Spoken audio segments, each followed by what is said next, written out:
여기 한 미국 기자가 한국은 과대 포장된 나라이며 절대 민주주의 국가라고 불릴 수 없다고 이야기를 하고 있습니다. 그리고 이후 한국의 거짓된 모습들을 낱낱이 파헤치겠다며 한국으로 향하는데요. 하지만 이 기자는 한국의 국회의사당에 도착하자마자 주저앉아 눈물을 흘렸다고 합니다. 대체 무슨 일이 있었던 걸까요? 안녕하세요. 저는 CNN 특파원으로 일하고 있는 앨리슨 밀러라고 합니다. 특히 아시아를 취재해온 베테랑 기자이죠. 덕분에 아시아에 대해 제가 모르는 것은 잘 없답니다. 딱 한 국가, 한국만 제외하고 말이죠. 저는 한국을 싫어하거든요. 아직도 첫 한국 취재에서 겪은 일을 잊을 수가 없어요. 삼성전자의 신제품 발표회장이었죠. 그날의 기억은 5년이 지난 지금도 생생합니다. 그날 한국 기자들의 모습은 마치 잘 짜여진 연극 같았어요. 질문 하나하나가 마치 사전에 조율된 것처럼 완벽했죠. 혁신적인 기술 발전에 대해 어떤 계획이 있으신가요? 글로벌 시장 진출 전략은 무엇인가요? 모두가 회사 입맛에 딱 맞는 질문만 던졌습니다. 그때 제가 손을 들었죠. 최근 제기된 하청업체 노동자 인권 문제에 대해 어떻게 생각하시나요? 순간 회견장이 얼어붙었어요. 임원의 얼굴이 굳었고 현지 기자들은 마치 제가 금기를 깨뜨린 사람처럼 쳐다봤죠. 그 후로 모든 게 달라졌습니다. 프레스룸에서는 누구도 제게 말을 걸지 않았어요. 심지어 평소 친하게 지내던 한국 기자들조차 저를 피했죠. 하지만 진짜 충격적인 일은 그날 밤에 일어났습니다. 호텔로 돌아와 노트북을 켰을 때 모든 파일이 암호화되어 있었고 화면에는 다음번엔 더 조심하시죠라는 메시지가 떠 있었어요. 취재 자료, 인터뷰 녹음본, 5년간 모아온 아시아 특파원 자료까지 모두 사라졌죠. 그날 이후 저는 한국을 과대포장의 나라라고 불렀습니다. 민주주의를 외치면서 이런 언론의 자유를 완전히 탄압하고 있다니 이게 말이나 되는 일인가요? 결국 그 일 이후로 저는 한국과 관련된 모든 것을 거부했어요. 뉴욕 본사에서 한국 관련 기사가 올라오면 바로 삭제했고 한국 제품은 일절 구매하지 않았죠. 심지어 작년에는 LA 지사에서 제안한 한국 문화 특집 다큐멘터리 연출도 거절했어요. 전 더 이상 허상을 팔지 않습니다. 라고 단호하게 말했죠. 도쿄나 타이베이 특파원직은 서로 하겠다고 했지만 서울만큼은 모두가 꺼렸어요. CNN 아시아 지부에서는 제가 겪은 일이 일종의 도시전설처럼 떠돌았거든요. 진실을 파헤치려 했다가 해킹당한 기자 이야기. 어떤 동료는 농담 삼아 앨리슨의 트라우마라고 부르기도 했습니다. 그러다 보니 저는 한국에 대해 냉소적인 기사만 써왔어요. 한국의 경제성장? 재벌들의 허상이죠. K-팝의 세계적 인기. 정부 주도의 문화 세탁이고요. 민주주의의 발전. 그저 서구 언론을 위한 쇼일 뿐이라고 생각했습니다. 그리고 40대에 접어든 지금 저는 CNN의 아시아 담당 수석 특파원으로서 내로라 하는 특종들을 해왔습니다. 중국 정부의 비밀 문건을 폭로하고 일본 경제 위기의 실체를 파헤치고 태국 민주화 운동의 최전선에서 실시간 중계를 했죠. 특히 지난달 홍콩 민주화 시위 현장 취재로 피바디 상 후보에 오르기도 했고요. 그래서 편집장실에 들어섰을 때 저는 자신만만했어요. 아마도 베이징이나 도쿄발 특종 제안이겠거니 했죠. 하지만 그때는 몰랐습니다. 아주 충격적인 일이 일어날 것이라는 걸 말이죠. 앨리슨, 이번엔 한국이네. 들어가자마자 들린 말에 순간 제 온몸이 얼어붙었습니다. 농담하시는 거죠? 제가 그 나라를 또 가야 한다고요? 편집장은 책상 위에 놓인 태블릿을 제게 건넸어요. 화면에는 한국의 최근 정세 자료들이 가득했습니다. 최근 한국에서 일어나는 변화가 심상치 않아. 시민들의 목소리가 커지고 있지. 우리 CNN이 이걸 놓칠 순 없네. 저는 태블릿을 책상에 던지듯 내려놓았어요. 다른 기자를 보내세요. 전 절대 안 갑니다. 자네와 달리 한국에 진짜 민낯을 아는 기자가 있던가? 편집장이 자리에서 일어났습니다. 5년 전 그 사건으로 한국을 가장 잘 아는 기자가 된 걸세. 그들의 위선을 폭로할 수 있는 최고의 적임자라고. 또 삼성이나 현대 같은 재벌들의 홍보성 기사를 쓰라는 거겠죠? 아니면 이번엔 정부 선전이라도 도와줘야 하나요? 편집장은 서류 하나를 책상 위에 올려놓았어요. 이건 다음 달 표지 특집 기사야. 아시아의 새로운 물결, 민주주의의 최전선. 자네가 맡았으면 하네. 제 심장이 멈추는 것 같았습니다. 표지 특집은 모든 특파원들이 꿈꾸는 기회였죠. 게다가 이번 특집은 본사 발령을 결정짓는 중요한 기사였어요. 하지만 왜 하필 한국입니까? 최근 아시아에서 가장 역동적인 변화가 일어나는 곳이 한국이야. 자네의 냉철한 시각으로 그들의 실체를 파헤쳐주게. 과연 그들이 말하는 민주주의가 진짜인지. 결국 저는 마지못해 수락했어요. 3일이면 충분합니다. 어차피 그들의 허상을 벗기는 데는 그 정도면 되겠죠. 서류 가방에 노트북을 넣으며 저는 이미 기사 제목까지도 정해두었습니다. 민주주의의 가면을 쓴 동아시아의 가짜 별. 비행기 티켓을 예약하면서도 지난번처럼 또 해킹이나 당하는 것 아닌지 의심스러웠죠. 공항으로 향하는 택시 안에서 저는 과거의 기억을 떠올렸어요. 프레스룸에서 저를 향했던 차가운 시선들, 호텔 직원의 의심스러운 태도, 그리고 해킹당한 노트북. 이번에도 비슷한 일을 겪게 되겠지만 이번엔 준비가 되어 있었습니다. 앨리슨 밀러가 어떤 사람인지 보여주마. 이번엔 당신들의 위선을 세상에 폭로하고 말 테니. 비행기에 오르면서도 저는 분노와 복수심으로 가득 차 있었어요. 하지만 그때는 몰랐죠. 제가 곧 마주하게 될 충격적인 진실과 그로 인해 제 인생이 완전히 뒤바뀌게 될 거라는 것을. 인천행 비행기는 예상보다 일찍 착륙했습니다. 창밖으로 보이는 공항은 5년 전과 다름없어 보였어요. 여전히 허세 가득한 외관이군. 저는 비웃듯 중얼거렸죠. 하지만 비행기에서 내리는 순간부터 뭔가 달랐어요. 입국장으로 향하는 길에서 처음 마주친 건 얼굴 인식 자동 출입국 시스템이었습니다. 여권을 보여줄 필요도 없이 걸어가는 것만으로도 신원이 확인되더군요. 뉴욕 JFK 공항에서도 아직 시범 운영 중인 기술이었는데 말이죠. 우연이겠지. 입국장을 빠져나오자 이번엔 자율주행 로봇이 제 앞에서 청소를 하고 있었어요. 사람들 사이를 유연하게 피해 다니며 쓰레기를 치우는 모습이 마치 살아있는 생명체 같았죠. 그때 옆을 지나가던 또 다른 로봇이 실례합니다 라며 길을 비켜달라고 하더군요. 수화물을 운반하는 로봇이었습니다. 제 캐리어가 조금 무거웠는지 헐떡이며 끌고 있었는데 항공항 직원이 달려와 도와주겠다고 했어요. 거절했지만 그는 끝까지 배웅하며 안부를 물었죠. 장시간 비행하시느라 피곤하시죠? 이쪽이 엘리베이터고 저쪽이 에스컬레이터입니다. 편하신 걸로 이용하세요. 이런 친절은 진심일까? 수화물 찾는 곳에서는 스마트폰 하나로 모든 게 해결되었어요. 제 짐이 언제 나오는지, 어느 벨트로 나오는지, 심지어 짐이 벨트에 올라오는 순간 알림까지 왔습니다. 옆에서 한 외국인이 짐을 못 찾겠다며 당황해하자 주변 사람들이 먼저 나서서 도와주더군요. 누가 시킨 것도 아닌데 말이에요. 가장 인상적이었던 건 공항 내 디지털 사이니지였어요. 제가 지나갈 때마다 진행 방향을 따라 실시간으로 길 안내가 바뀌었고 심지어 제가 찾던 카페의 위치까지 알려주더군요. 마치 제 마음을 읽기라도 한 듯했죠. 화장실에 들렀을 때는 더 놀라웠습니다. 변기마다 설치된 디스플레이가 실시간으로 청소 상태를 보여주고 있었고 심지어 혼잡도까지 알려주더군요. 세면대 위에 거울은 스마트 미러였는데 날씨 정보는 물론 공항 내 실시간 정보까지 보여줬어요. 무인 편의점에서는 또 한 번 놀랐습니다. 계산대도 직원도 없었죠. 물건을 들고 나가기만 하면 자동으로 결제가 이뤄졌어요. 제가 우물쭈물하고 있으니 지나가던 학생이 친절하게 이용 방법을 설명해 주었습니다. 처음이시죠? 저도 처음엔 많이 헷갈렸어요. 하지만 가장 큰 충격은 공항철도였어요. 폭설로 인한 교통 대란이 있었는데 시민들의 대처가 놀라웠습니다. SNS에서 실시간으로 우회 경로를 공유하고 위험 구간을 알리고 서로 카풀을 제한하기도 하더군요. 누군가가 곤란에 처했다는 글을 올리면 순식간에 수십 명이 달려와 해결책을 제시했어요. 철도 안에서는 모든 좌석에 무선 충전기가 설치되어 있었고 실시간으로 혼잡도를 보여주는 AI 시스템 덕분에 승객들은 자연스럽게 빈 공간으로 이동하며 균형을 맞췄죠. 제가 서 있자 한 중학생으로 보이는 남자아이가 자리를 양보하겠다고 했어요. 많이 피곤해 보이세요. 앉으세요. 그때였어요. 제 고정관념이 처음으로 흔들리기 시작한 순간이 이게 내가 알던 한국이라고. 저도 모르게 중얼거린 말이었는데 옆자리 할머니가 따뜻하게 웃으며 영어로 대답하셨어요. 많이 달라졌지요? 우리도 적응하느라 바빴답니다. 하지만 사람 사는 건 그때나 지금이나 똑같아요. 서로 돕고 배려하는 거지요. 서울역으로 향하는 동안 저는 준비해온 기사 개요를 다시 읽어보았어요. 민주주의의 가면을 쓴 동아시아의 가짜 별. 처음으로 이 제목이 불편하게 느껴지기 시작했습니다. 하지만 저는 아직도 의심을 거두지 못했어요. 이건 분명 빙산의 일각일 거야. 화려한 표면 아래 숨겨진 진실이 있을 거라고. 그때까지만 해도 저는 몰랐습니다.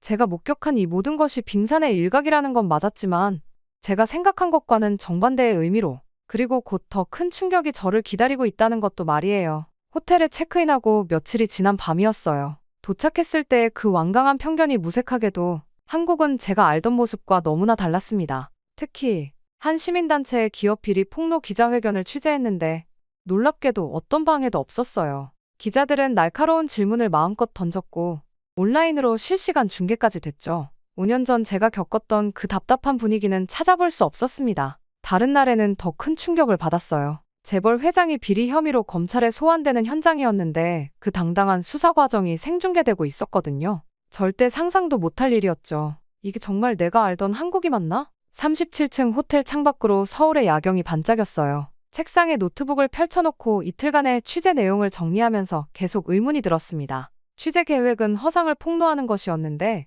오히려 제 편견이 허상이었던 건 아닐까 하는 생각도 들더군요. 청계천 인근에서 본 시민 토론회도 인상적이었어요. 정부 정책에 대해 청년들이 자유롭게 의견을 나누고 그것을 공무원들이 경청하는 모습이라니. 한 청년이 신랄하게 정부를 비판했는데도 아무도 제지하지 않았습니다. 저는 침대에 기대 앉아 오늘 찍은 사진들을 다시 한번 훑어보았습니다. 거리 곳곳에서 만난 스마트 시티 시스템들, 생각보다 훨씬 더 발전된 대중교통, 그리고 무엇보다 시민들의 달라진 모습. 이 모든 게 진짜일까요? 아니야, 분명 뭔가 있을 거야. 시계를 보니 밤 11시가 조금 지난 시각이었어요. 내일은 마지막 취재일. 아직도 특종감이 될 만한 게 없어서 고민하고 있을 때였습니다. 그때였어요. 휴대폰이 갑자기 요란하게 울렸습니다. 긴급 속보였어요. 긴급 대통령의 비상계엄령 선포. 뭐라고? 다급히 TV를 켰어요. 모든 채널에서 같은 뉴스를 전하고 있었습니다. 대통령이 전국에 비상계엄령을 선포했다는 내용이었죠. 저는 곧바로 창가로 달려가 커튼을 활짝 젖혔어요.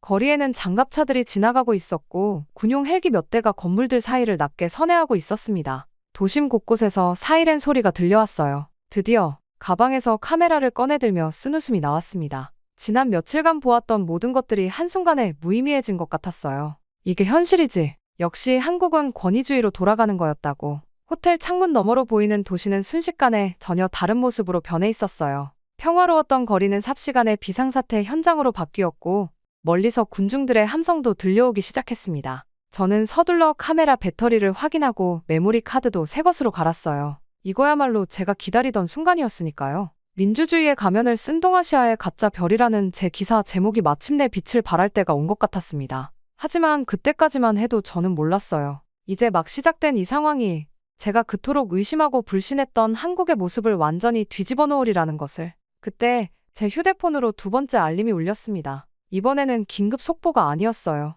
SNS 알림이었죠. 호텔 창문으로 보이는 거리에서 뭔가 달라지고 있었어요. 도로 위로 시민들이 하나둘씩 모여들기 시작했습니다. 그것도 아주 질서정연하게요. 마치 누군가의 지시라도 받은 것처럼 모두가 한 방향으로 움직이고 있었어요. 스마트폰을 확인하자 실시간 트렌드의 비상계엄 국회로 같은 해시태그들이 폭발적으로 늘어나고 있었습니다. 뭔가 큰일이 벌어지려 하고 있었어요. 그리고 그때 멀리서 들려오는 함성 소리. 이건 분명 제가 예상했던 것과는 전혀 다른 상황의 시작이었습니다. 천천히 굴러가는 택시 안에서 저는 SNS 피드를 새로 고침했습니다. 국회로 해시태그가 폭발적으로 늘어나고 있었어요. 시민들은 서로의 위치를 공유하며 안전한 경로를 알려주고 있었죠. 국회의사당의 거리는 사람들로 가득했고 멀리서 들려오는 헬기 소리가 묘한 긴장감을 더했습니다. 차에서 내리자마자 저는 숨을 멈췄어요. 수많은 시민들이 물결처럼 움직이고 있었습니다. 그저 스마트폰 불빛만이 수천 개의 별처럼 반짝이고 있었어요. 어둠 속에서 그 광경은 마치 은하수처럼 보였습니다. 갑자기 사람들의 동요가 일어났어요. 국회의사당 정문 쪽에서 무언가가 벌어지고 있었습니다. 카메라를 들고 그쪽으로 달려갔죠. 달려가니 이미 계엄군들이 국회로 진입하려 하고 있었어요. 저는 셔터를 누를 준비를 했습니다. 이제 곧 강제 진압이 시작되겠지. 그러면 제가 예상했던 그런 장면이 펼쳐지겠지. 그때 기자들 사이로 한 중년 남성이 걸어왔습니다. 여당 의원이었죠. 그의 표정은 무거웠지만 눈빛만은 단단했습니다. 마이크를 든 기자들 앞에서 그는 잠시 침묵했어요. 그리고는 조용하지만 단호한 목소리로 말했습니다. 이것은 명백한 반역입니다. 그의 한마디에 주변이 쥐죽은 듯 조용해졌어요. 군부는 절대 움직이지 말아야 합니다. 이 나라의 주인은 국민입니다. 카메라 플래시가 터지는 가운데 그의 흔들림 없는 음성이 밤 공기를 가르고 있었습니다. 그 순간 저는 깨달았어요. 이것이 진정한 카리스마구나. 고함치거나 위협하지 않고도 그의 말 한마디 한마디가 가진 무게는 어떤 폭력보다 강했습니다. 시민들은 점점 더 자발적으로 움직이기 시작했습니다. 국회 정문 앞으로 나아가 문을 막았어요. 계엄군들이 진입을 시도할 때마다 더 많은 시민들이 앞으로 나섰습니다. 국회 정문 앞은 순식간에 시민들의 몸으로 가득 찼습니다. 그때 뒤에서 누군가가 노래를 시작했습니다. 처음엔 작은 목소리였지만 점점 더 많은 사람들이 동참했어요. 그건 제가 알지 못하는 노래였지만 분위기만으로도 가슴이 뭉클해졌습니다. 밤이 깊어갈수록 더 많은 시민들이 모여들었습니다. 제 카메라에는 제 예상과는 전혀 다른 장면들이 담기고 있었어요. 큰 폭력도 혼란도 없었습니다. 대신 질서정연하게 하지만 단호하게 의회 민주주의를 지키려는 시민들의 모습만이 가득했죠. 자정이 훌쩍 넘어갈 무렵 소식이 들려왔습니다. 여야 의원들이 점점 더 모이기 시작했다는 거였어요. 계엄령 해제를 위한 표결이 이루어질 거라고 했습니다. 밤하늘을 가르는 헬기 소리 속에서도 시민들은 흔들림 없이 그 자리를 지켰어요. 그들의 눈빛에서 저는 처음으로 진정한 민주주의의 모습을 보았습니다. 제 편견이 얼마나 잘못되었는지를 깨닫는 순간이었죠. 그러다 의원들이 들어온다 라는 외침이 들렸어요. 시민들 사이로 술렁임이 퍼져나갔죠. 저는 본능적으로 카메라를 들었습니다. 처음에는 계엄군들이 의원들의 출입을 막았습니다. 몇몇 의원들은 국회 담장을 넘어야 했어요. 그러나 시민들의 저항이 계속되자 계엄군들도 결국 의원들의 출입을 막지 않았습니다. 이후 도착한 의원들은 정문을 통해 자연스럽게 들어갈 수 있었어요. 본회의장으로 향하는 의원들의 발걸음은 결연했습니다. 그들의 얼굴에서 비장함이 느껴졌어요. 여당, 야당 할 것 없이 모두가 한마음이 된 듯했죠. 저는 계속해서 셔터를 눌렀습니다. 이 순간이 역사가 될 것이란 걸 직감적으로 알 수 있었거든요. 그리고 마침내 국회 본회의장의 안건 회의가 시작되었습니다. 건물 밖에서 지켜보던 시민들의 숨소리가 더욱 가빠졌어요. 스마트폰으로 생중계를 보는 사람들의 화면이 광장 곳곳에서 반짝였습니다. 아무도 자리를 떠나지 않았어요. 표결을 시작하겠습니다. 국회의장의 목소리가 생중계 화면을 통해 울려 퍼졌습니다. 시민들은 숨을 죽였고 저는 손에 땀이 났어요. 이 순간이 한국 민주주의의 시험대라는 걸 모두가 알고 있었습니다. 참석 의원 190명. 숫자가 하나씩 발표될 때마다 시민들의 긴장감은 고조되었습니다. 저는 떨리는 손으로 카메라를 들었어요. 찬성 190명. 순간 광장이 침묵에 빠졌습니다. 그리고 이어진 발표. 계엄령 해제가 가결되었음을 선포합니다. 시간을 확인했습니다. 비상계엄령이 선포된 지 정확히 2시간 48분이 지난 순간이었어요. 광장에 모인 시민들은 울었습니다. 하지만 그들의 눈물은 기쁨의 눈물이 아니었어요. 그건 안도감의 눈물이었고 승리의 눈물이었으며 무엇보다 민주주의를 지켜냈다는 자부심의 눈물이었습니다. 계엄군들은 천천히 철수하기 시작했어요. 시민들은 그들을 야유하지 않았습니다. 오히려 묵묵히 길을 열어주었죠. 저는 그 광경을 보면서 또 한 번 충격을 받았습니다. 이런 성숙한 시민의식이 가능하다니. 밤은 깊어갔지만 아무도 집으로 돌아가지 않았습니다. 대통령의 공식 선언을 기다려야 했거든요. 시민들은 여전히 광장을 지켰고 저는 계속해서 그들의 모습을 카메라에 담았어요. 잠들지 못한 채로 맞이한 새벽, 드디어 뉴스가 들어왔습니다. 대통령, 국회 계엄령 해제 가결 수용. 국민의 뜻 겸허히 받아들인다. 선포부터 해제까지 총 6시간. 그 시간 동안 한국은 세계의 민주주의의 진정한 의미를 보여주었습니다. 시민들은 마지막까지 평화적이고 질서정연했어요. 큰 폭력 한 번 없었고 과격한 구호 하나 들리지 않았습니다. 호텔로 돌아와 노트북을 펼쳐 CNN 뉴스룸에 첫 기사를 쓰기 시작했습니다. 한국의 시민들이 민주주의를 지켜냈다. 그들은 폭력 대신 질서를, 분노 대신 연대를, 혼란 대신 평화를 선택했다. 창밖으로 떠오르는 아침 해를 바라보며 마지막 문장을 적었습니다. 6시간, 그것은 단순한 시간이 아닙니다. 한국 민주주의의 새로운 이정표이자 세계 민주주의 역사의 길이 남을 순간입니다. 편집장의 첫 반응은 생각보다 더 뜨거웠어요. 기사를 보내고 10분도 채 되지 않아 전화가 왔습니다. 편집장 톰 핸더슨의 목소리는 흥분으로 가득했죠. 앨리슨, 이건 단순한 기사가 아니야. 우리가 지금까지 한국을 어떻게 봐왔는지 완전히 다시 생각하게 만드는 기사라고. 그의 말에 저는 잠시 숨을 골랐어요. 사실 이 기사를 쓰면서 제 안에 무언가가 완전히 바뀌었다는 걸 저도 느꼈거든요. 톰, 솔직히 말씀드리면 저도 이런 기사를 쓸 거라고는 상상도 못했습니다. 3일이면 충분하다고 생각했죠. 한국의 허상을 들춰내는 기사를 쓸 생각이었으니까요. 제 고백에 톰은 잠시 침묵했다가 말을 이었습니다. 그게 바로 이 기사가 가진 힘이야. 내가 직접 겪고, 보고, 느낀 것들이 생생하게 담겨 있어. 편집장의 말대로였어요. 그 6시간의 경험은 제가 15년 동안 쌓아온 모든 편견을 무너뜨렸습니다. 이제 저는 새로운 렌즈로 한국을 보고 있었죠. 호텔 창가에 서서 아침 러시아워로 분주한 서울거리를 바라봤어요. 출근하는 사람들의 발걸음은 평소와 다름없어 보였습니다. 하지만 저는 알고 있었죠. 이 평범해 보이는 일상 속에 얼마나 강인한 민주주의가 숨쉬고 있는지를요. 노트북으로 돌아와 후속 기사를 쓰기 시작했습니다. 이번에는 한국의 시민의식에 대한 심층 분석이었어요. 키보드를 두드리는 손가락이 멈추지 않았죠. 한국의 진정한 힘은 화려한 기술이나 경제력이 아닙니다. 그것은 바로 시민들의 성숙한 민주의식입니다. 그들은 자신들의 권리를 지키기 위해 싸울 줄 알지만 그 과정에서 결코 큰 폭력이나 혼란을 택하지 않았습니다. 이것이야말로 진정한 선진국의 모습이 아닐까요? 기사를 쓰면서 지난 며칠간의 기억이 스쳐 지나갔어요. 인천공항에 도착했을 때 그 오만했던 제 모습이 부끄러웠습니다. 과대포장의 나라라고 단정지었던 제 자신이 오히려 편견으로 포장된 저널리스트였던 거죠. 오후가 되자 세계 각국의 언론사에서 연락이 오기 시작했어요. 모두들 한국의 이번 사태에 대해 더 자세히 알고 싶어 했습니다. 저는 그들에게 제가 본 것을 있는 그대로 전했죠. 한국의 민주주의는 교과서적입니다. 하지만 그건 단순히 제도나 시스템의 문제가 아니에요. 시민들의 의식 속에 깊이 뿌리내린 민주주의 정신, 그리고 그것을 지키려는 강인한 의지가 있기 때문입니다. 호텔에 도착해서 저는 마지막 마무리 기사를 썼어요. 이번에는 제 개인적인 고백을 담았습니다. 저널리스트로서 15년을 살아왔지만 이번 한국에서의 경험은 제 인생을 완전히 바꾸어 놓았습니다. 우리는 때로 너무 쉽게 판단하고 너무 빨리 결론 내립니다. 하지만 진정한 저널리즘은 편견 없이 보고 겸손하게 배우며 진실을 찾아가는 여정이어야 해요. 한국은 저에게 그 소중한 교훈을 가르쳐 주었습니다. 마지막 문장을 쓰고 노트북을 덮으며 생각했어요. 이제 내일이면 다시 세계 곳곳에 현장을 누비는 특파원으로 돌아가겠죠. 하지만 더 이상 예전의 제가 아닙니다. 짐을 정리하면서 제가 한국에 처음 도착했던 날의 기억이 떠올랐어요. 그때 저는 얼마나 오만했었나요? 3일이면 충분해. 허상을 들춰내면 돼. 그렇게 쉽게 단정지었던 제 모습이 부끄러웠습니다. 호텔방을 나서기 전 마지막으로 창가에 섰어요. 서울의 밤거리가 반짝이고 있었습니다. 어제 그 은하수 같았던 휴대폰 불빛들이 떠올랐죠. 그리고 문득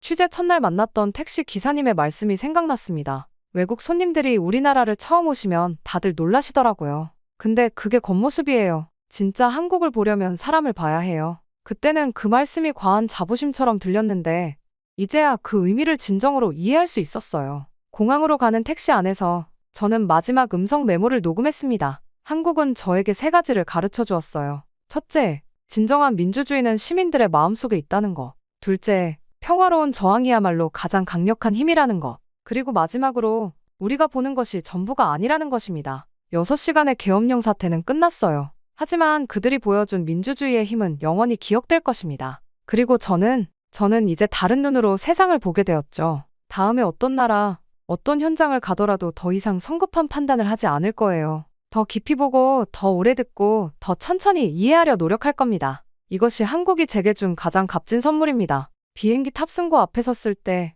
마지막으로 한 번 더 뒤를 돌아봤어요. 일주일 전만 해도 저는 이곳을 떠나는 것이 반가웠겠죠. 하지만 지금은 마음 한켠이 묘하게 아려옵니다. 탑승구를 지나며 작은 소리로 말했어요. 고맙습니다, 대한민국. 비행기가 이륙할 때 창밖으로 보이는 서울의 풍경이 점점 작아졌습니다. 하지만 제 마음속에서 한국의 모습은 오히려 더 선명해지고 있었어요. 그리고 저는 알았습니다. 이제 저는 진정한 저널리스트가 되어 돌아간다는 것을요. 그렇게 저희 한국 취재는 끝이 났습니다. 하지만 이것은 또 다른 시작이기도 했어요. 편견 없이 세상을 바라보는 새로운 여정의 시작이었으니까요. 이제 저는 매일 아침 뉴스를 쓸 때마다 그날 밤의 은하수 같은 휴대폰 불빛들을 떠올릴 겁니다. 그리고 기억할 거예요. 진정한 이야기는 언제나 우리가 미쳐보지 못한 곳에 있다는 것을. 한국이 제게 가르쳐준 그 소중한 진실을요.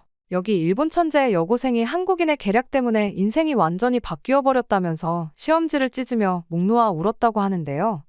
이 여고생은 복수하겠다며 한국인을 찾아갔다가 알게 된 충격적인 진실 때문에 며칠이고 정신을 차릴 수가 없었다고 합니다. 도대체 이 여고생은 무슨 이야기를 듣게 된 걸까요? 바로 사연 들어보겠습니다. 안녕하세요. 저는 시마즈 사쿠라입니다. 도쿄의 명문 고등학교에 다니는 평범한, 아니, 어쩌면 그리 평범하진 않은 고등학생이에요. 수학 경시대회 일본 대표이자 3대째 이어온 수학자 가문의 후계자니까요. 사람들은 제 소개를 들으면 부러워하곤 해요. 도쿄대 수학과 교수인 아버지와 일본 수학계의 명사인 할아버지를 두었으니까요. 하지만 저를 잘 아는 친구들은 가끔 이렇게 말하죠. 사쿠라는 왜 저렇게 차갑게 변했을까? 하면서요. 사람들은 제게 자주 묻습니다. 정말로 그 일이 있고 난 뒤로 한 번도 그 아이를 미워하지 않았다는 게 사실이에요? 하고요. 네, 사실이에요. 도서관에서의 그 우연한 발견이 제 인생을 완전히 뒤바꿔 놓았으니까요. 이런 질문들을 정말 많이 받았어요. 하지만 그때마다 저는 살짝 미소를 지으며 대답했죠.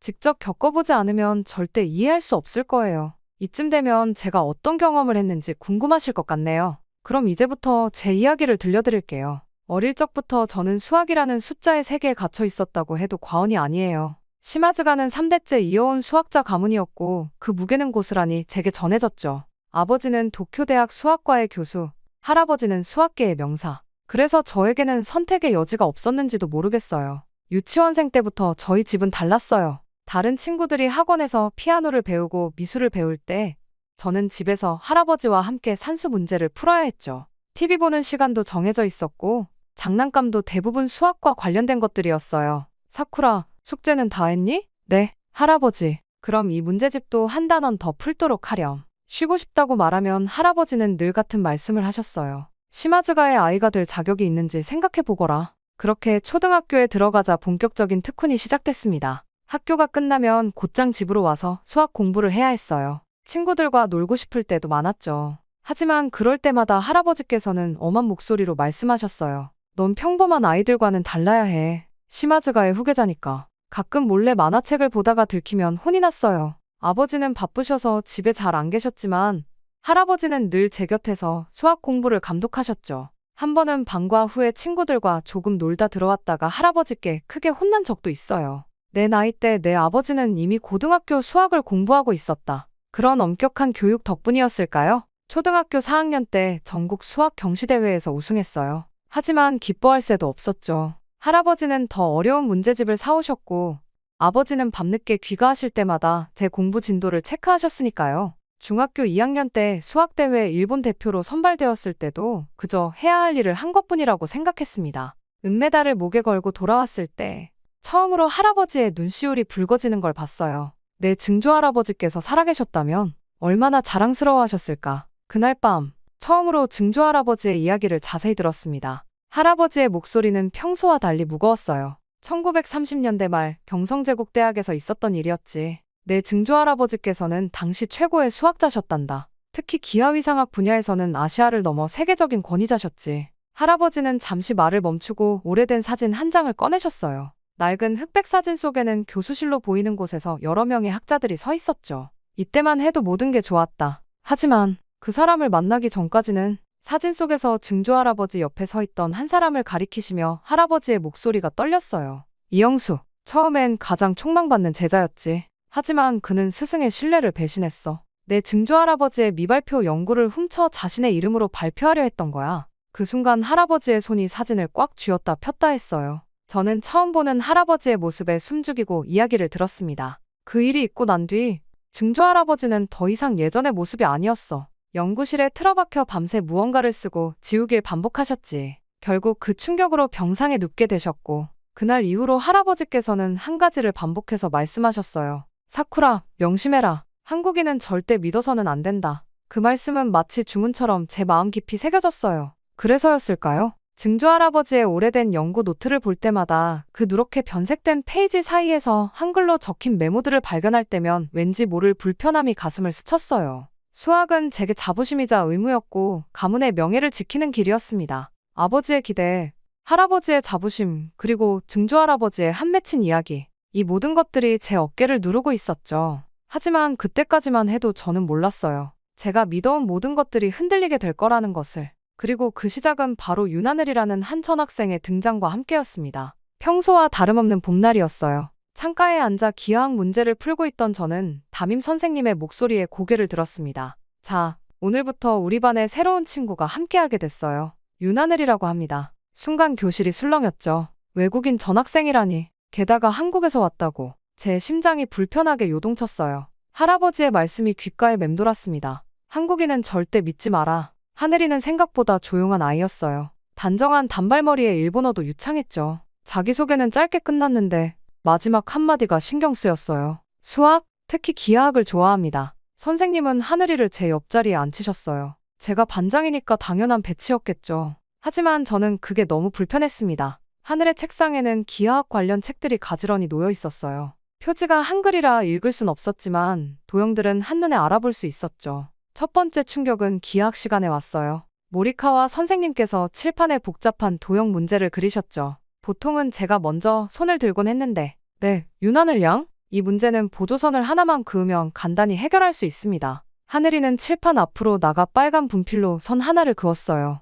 그러자 마치 마법처럼 복잡해 보였던 문제가 단순해졌죠. 저도 그 순간 하고 깨달았어요. 하지만 그게 더 불편했습니다. 훌륭하구나, 하늘 양. 이런 직관력은 정말 특별한데. 그때 선생님의 칭찬에 하늘은 수줍게 웃었어요. 하지만 제 귀에는 그 웃음이 거만하게 들렸죠. 그날 수업이 끝날 때까지 하늘은 모든 증명 과정을 완벽하게 설명했어요. 마치 교과서를 읽어주듯이. 점심시간 친구들이 하늘이에게 몰려들었어요. 대단하다. 어떻게 그렇게 바로 풀이가 보이는 거야? 한국에서도 수학 잘했어. 아, 그냥 할머니께서 어릴 때부터 가르쳐 주셔서요. 할머니가 수학 교수셨거든요. 그 말에 저도 모르게 귀가 쫑긋해졌어요. 할머니가 수학 교수라니. 방과 후 도서관에서 공부하려는데 하늘이가 다가왔어요. 저기, 심하즈?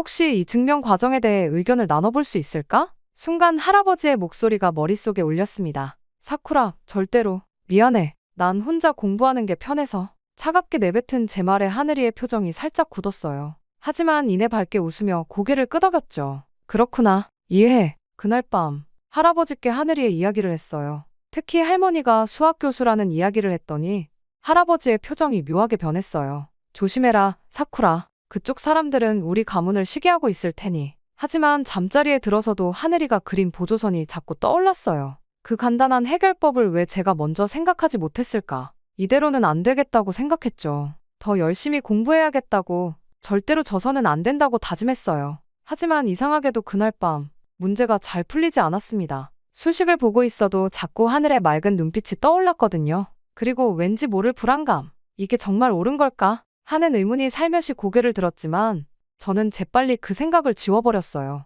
창밖에 벚꽃이 흩날리는 걸 보며 마음을 다잡았습니다. 할아버지 말씀이 맞아. 절대로 마음을 열어서는 안 돼. 전국 수학 올림피아드 예선이 한 달 앞으로 다가왔어요. 매년 참가하던 대회였지만 이번엔 달랐습니다. 왜냐하면 하늘이도 참가 신청을 했거든요. 아침 7시 평소처럼 도서관에 도착했는데 하늘이는 이미 와 있었어요. 창가 자리에 앉아서 무언가를 열심히 적고 있었죠. 그 모습을 보자 왠지 모를 초조함이 밀려왔어요. 저도 서둘러 자리를 잡고 문제집을 펼쳤습니다. 어머, 하늘이 너 그거. 옆자리 친구의 목소리에 고개를 돌렸어요. 하늘이의 책상 위에는 낡은 노트 한 권이 놓여 있었는데 표지에 적힌 한글 중에서 1988이라는 숫자가 눈에 들어왔어요. 아, 이거요? 할머니의 연구 노트예요. 예전에 기하위상학을 연구하실 때 쓰신. 순간 제 심장이 멈췄어요. 기하위상학이라니? 증조할아버지의 전공이었어요. 그날 하교 후 저는 며칠째 계획하고 있던 일을 실행에 옮겼습니다. 도서관 청소 당번이 끝나고 하늘이가 잠시 자리를 비운 사이 저는 실수로 하늘의 책상 위에 있던 물병을 쓰러뜨렸어요. 갈색 물이 노트를 적셨고 오래된 종이는 금세 물들었죠. 아, 미안해. 내가 너무 서둘러서. 황급히 사과하는 제 모습에 하늘이는 잠시 말을 잃었어요. 노트는 이미 엉망이 되어 있었죠. 하늘이의 얼굴이 창백해졌어요. 그때 처음으로 하늘의 눈에서 눈물을 봤습니다. 할머니의 마지막 연구 기록인데 가슴이 찌르르 아파왔어요. 이런 걸 원한 게 아닌데 그저 올림피아드 준비를 방해하고 싶었을 뿐인데. 그렇게 하늘이는 젖은 노트를 조심스럽게 들고 집으로 돌아갔어요. 다음 날 하늘이는 평소처럼 학교에 나왔지만 전날의 그 밝은 표정은 없었죠. 대신 새 노트를 꺼내 무언가를 열심히 적고 있었어요. 기억나는 대로 다시 적어야 해요. 할머니의 연구를 제가 이어가야 하니까. 그 말을 듣는 순간 제 마음 한구석이 무너져 내렸어요. 증조할아버지의 연구를 훔쳤다던 이영수. 정말 그런 일이 있었던 걸까? 하늘의 할머니는 어떤 분이었을까? 궁금증이 차올랐지만 차마 물어볼 수는 없었죠. 예선이 다가올수록 하늘이는 더 늦게까지 도서관에 남았어요. 가끔 훔쳐보면 피곤해 보이는 얼굴로 무언가를 계속 적고 있었죠. 한 번은 그 모습을 보다가 깜짝 놀랐어요. 하늘이 그리고 있던 도형이 증조할아버지의 옛 논문에서 봤던 것과 비슷했거든요. 혹시 그거? 제 목소리에 하늘이가 고개를 들었어요. 아, 이건 할머니께서 늘 고민하시던 문제예요. 완전한 증명을 찾지 못하셨대요. 1930년대부터 여러 수학자들이 도전했지만 1930년대 경성제국대학 증조할아버지 모든 것이 연결되는 것만 같았어요. 하지만 저는 여전히 입을 다물었죠. 대신 그날부터 하늘이의 책상을 지날 때마다 괜히 발걸음이 무거워졌어요.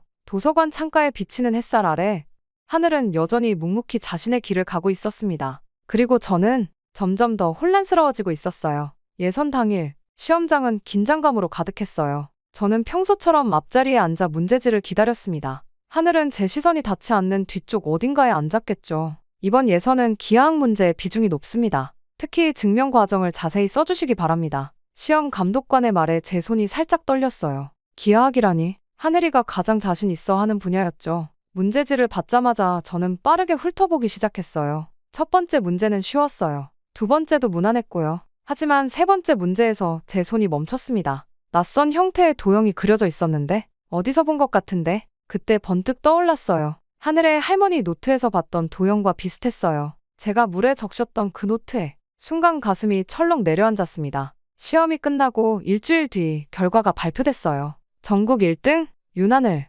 담당 선생님의 말씀이 귓가에서 윙윙거렸어요. 저는 2등이었죠. 불과 3점 차이였지만 이것은 우리 가문 최초의 실패나 다름없었어요. 독창적인 증명 방법이 높은 점수를 받았다고 하네요. 특히 3번 문제의 접근 방식은 선생님의 말씀은 들리지 않았어요. 그날 저녁 할아버지께 결과를 보고해야 했거든요. 2등이라고. 할아버지의 목소리는 차가웠어요. 아버지는 한숨을 깊게 내쉬셨고요. 시마즈가의 수치다. 그것도 하필 한국 학생한테 지다니. 아버지, 사쿠라도 열심히.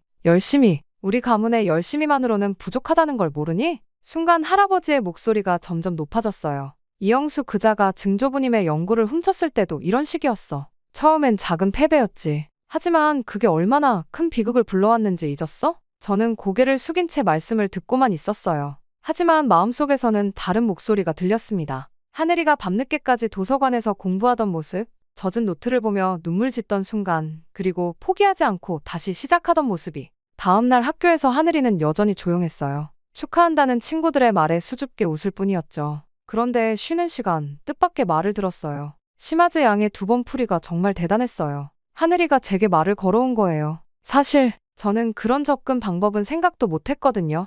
너무 참신해서 놀랐어요. 그 말이 진심으로 들렸어요. 하지만 저는 차갑게 대꾸했죠. 축하해요. 1등이라서. 돌아서는 하늘의 뒷모습을 보며 제 마음속 어딘가가 더욱 불편해졌어요. 이건 단순한 시기심이 아니었어요. 뭔가 제가 잘못 알고 있는 게 있는 것 같은 그런 느낌이었죠. 그날 밤 이상한 꿈을 꾸었어요. 증조할아버지와 이영수라는 사람이 함께 칠판 앞에서 무언가를 열심히 토론하는 모습이었어요. 두 사람 다 즐거워 보였는데 왜 할아버지의 이야기와는 이렇게 다른 걸까요? 꿈에서 깨어난 후 저는 결심했어요. 반드시 이 수수께끼를 풀어야겠다고. 그리고 그 실마리는 어쩌면 도서관 어딘가에 있을지도 모른다는 생각이 들었습니다. 며칠 뒤 도서관 구석에서 우연히 발견한 상자 하나가 제 인생을 바꿔놓았어요. 오래된 수학 서적들을 정리하다가 발견한 작은 가죽 상자였죠. 안에는 누렇게 변색된 노트 한 권이 들어있었어요. 시마즈 다이스케의 연구 일지, 증조할아버지의 일기장이었어요. 손이 떨렸지만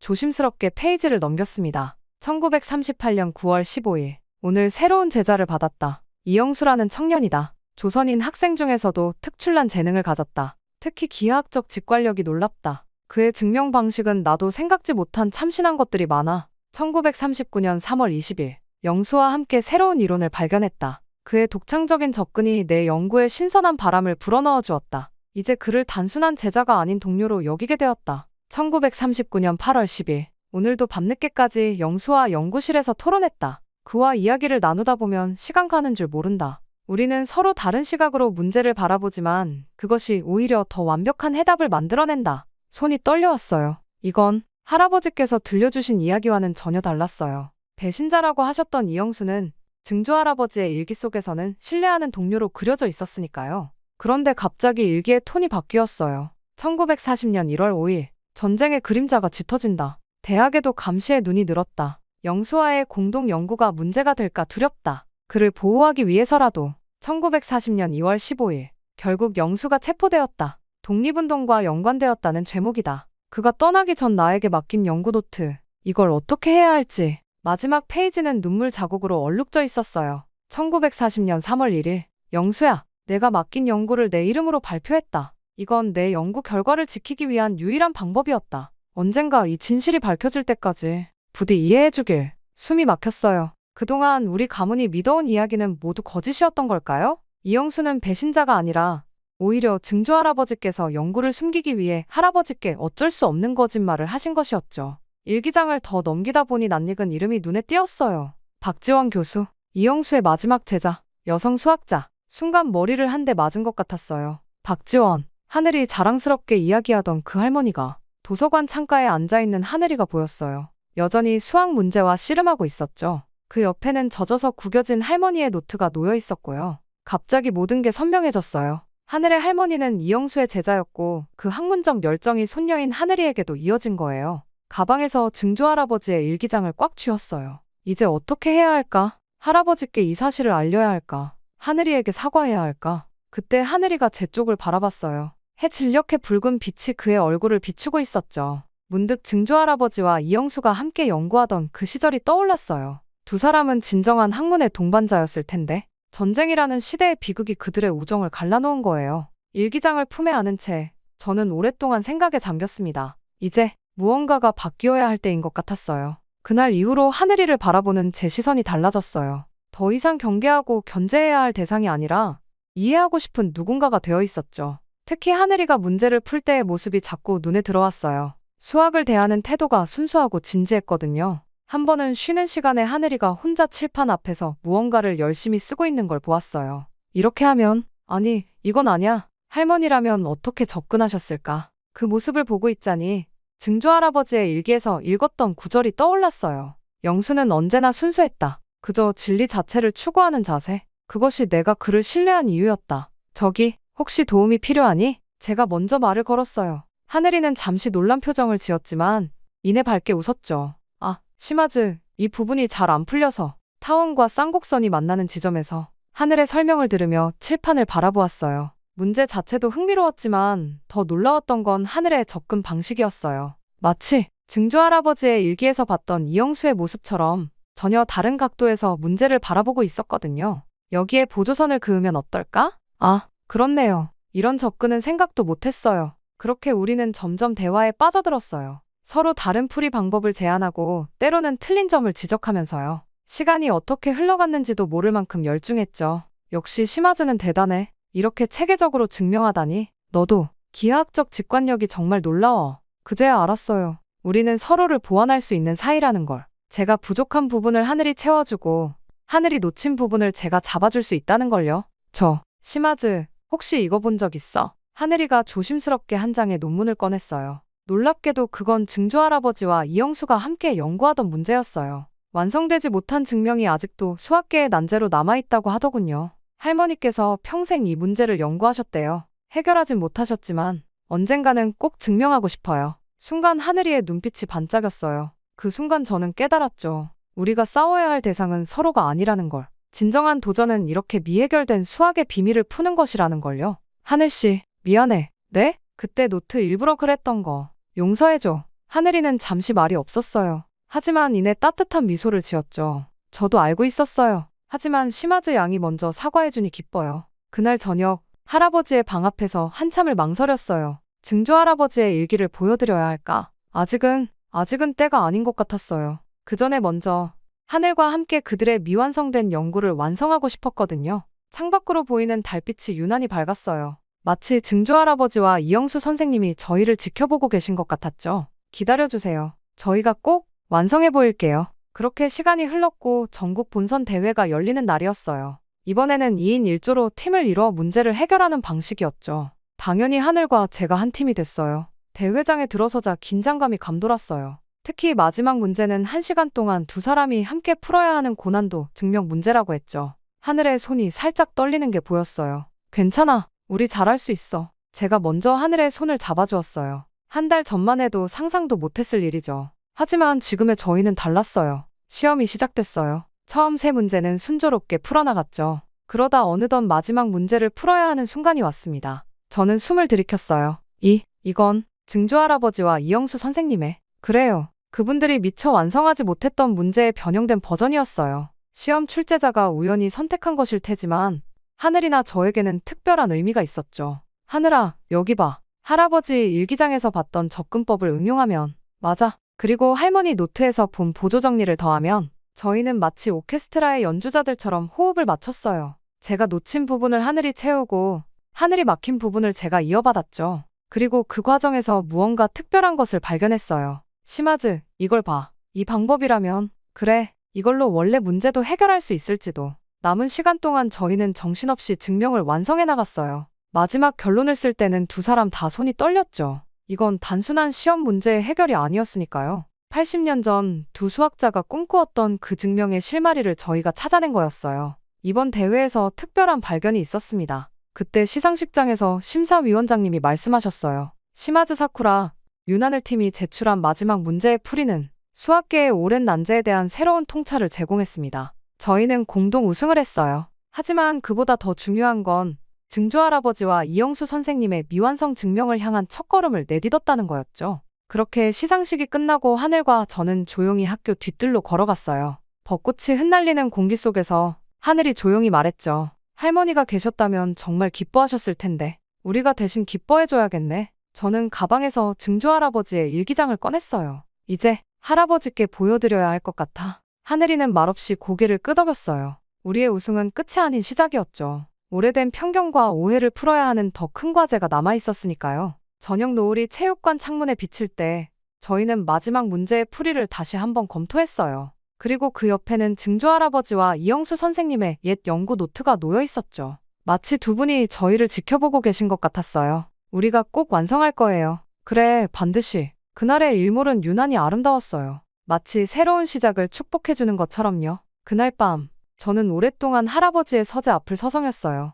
손에는 증조할아버지의 일기장을 꼭 쥐고 있었죠. 몇 번이나 노크하려다 멈췄다가 결국 용기를 내어 문을 두드렸습니다. 들어오너라. 그렇게 할아버지는 항상 그러시듯 책상 앞에 앉아 계셨어요. 오늘따라 등이 더 굽어 보이셨죠. 할아버지, 보여드릴 게 있어요. 떨리는 손으로 일기장을 내밀었어요. 할아버지는 잠시 일기장을 바라보시더니 천천히 손을 뻗으셨죠. 이건 아버님의. 할아버지의 목소리가 떨렸어요. 페이지를 넘기시는 손길도 조심스러웠죠. 그리고 이영수 선생님에 대한 기록이 나오자 할아버지의 얼굴이 굳어졌어요. 이건 거짓이다. 분명 이영수가. 할아버지, 제가 더 찾아봤어요. 가방에서 오래된 신문 스크랩들을 꺼냈어요. 하늘의 할머니, 박지원 교수님이 쓰신 논문들도요. 거기엔 이영수 선생님과 증조할아버지의 공동 연구에 대한 언급이 있었어요. 그리고 이건 오늘 대회에서 하늘이랑 같이 발견한 거예요. 마지막 문제의 풀이를 보여드렸어요. 증조할아버지와 이영수 선생님의 미완성 증명에 대한 새로운 접근법이었죠.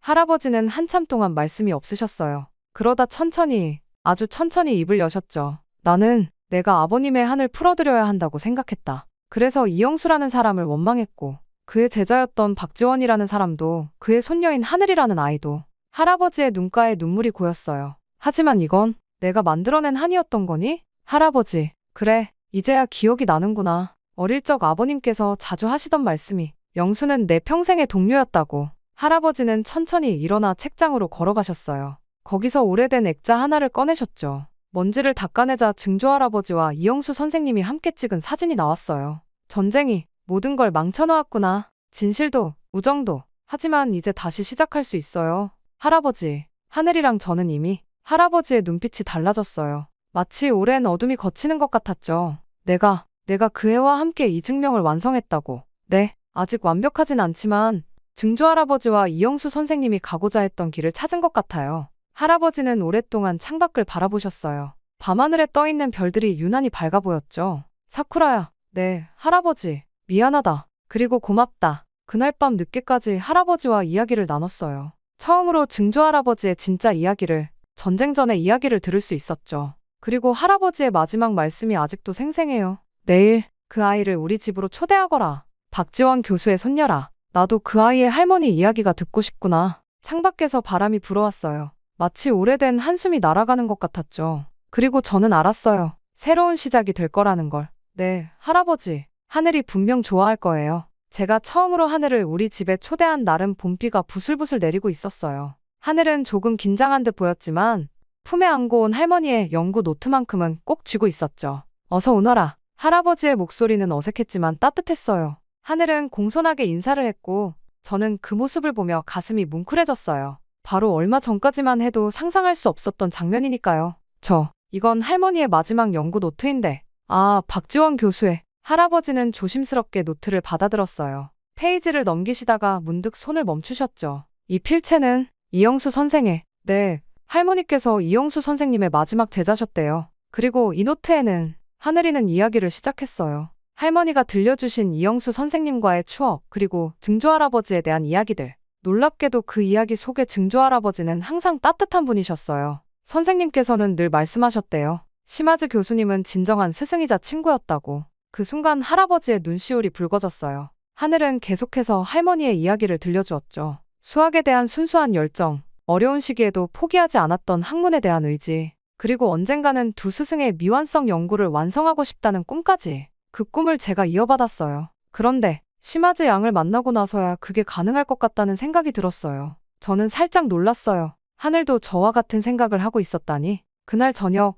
아버지도 일찍 귀가하셨어요. 처음에는 어색했지만 수학 이야기가 시작되자 분위기가 한결 부드러워졌죠. 특히 하늘과 제가 발견한 새로운 증명 방법에 대해 이야기할 때는 아버지의 눈이 반짝반짝 빛났어요. 놀랍구나. 너희 둘이 이걸 발견하다니. 식사 자리에서 하늘의 어머니께 전화가 왔어요. 할아버지께서 직접 받으셔서 다음 주말에 식사를 함께 하자고 초대하셨죠. 박지원 교수님의 딸이시라니. 이야기 나누고 싶은 게 많구나. 그날 밤 하늘이를 배웅하면서 할아버지께서 먼저 말씀하셨어요. 다음에 또 오거라. 내 할머니 이야기를 더 듣고 싶구나. 돌아서는 하늘이의 눈가에 눈물이 고였어요. 저도 같은 마음이었죠. 집으로 돌아와 제 방에 앉아 있는데 책상 위에 증조할아버지 사진이 달라 보였어요. 왠지 미소 짓고 계신 것 같았달까요? 그렇게 시간이 흘렀고 어느새 봄이 끝나가고 있었습니다. 창밖으로는 벚꽃 잎이 날렸어요. 봄이 깊어가는 하늘은 유난히 맑았죠. 할아버지께서는 요즘 자주 웃으세요. 특히 하늘이가 우리 집에 와서 수학 이야기를 할 때면 마치 옛 친구를 만난 것처럼 즐거워하시죠. 사쿠라, 하늘아, 네, 할아버지. 너희들이 진정한 수학의 의미를 알게 해주었구나. 할아버지의 서재에는 이제 새로운 사진이 걸렸어요. 증조할아버지와 이영수 선생님의 옛 사진 옆에 하늘과 제가 함께 찍은 사진이요. 80년의 시간을 뛰어넘어 같은 자리에서 같은 꿈을 꾸고 있는 저희들의 모습이요. 시마즈, 여기 이 부분.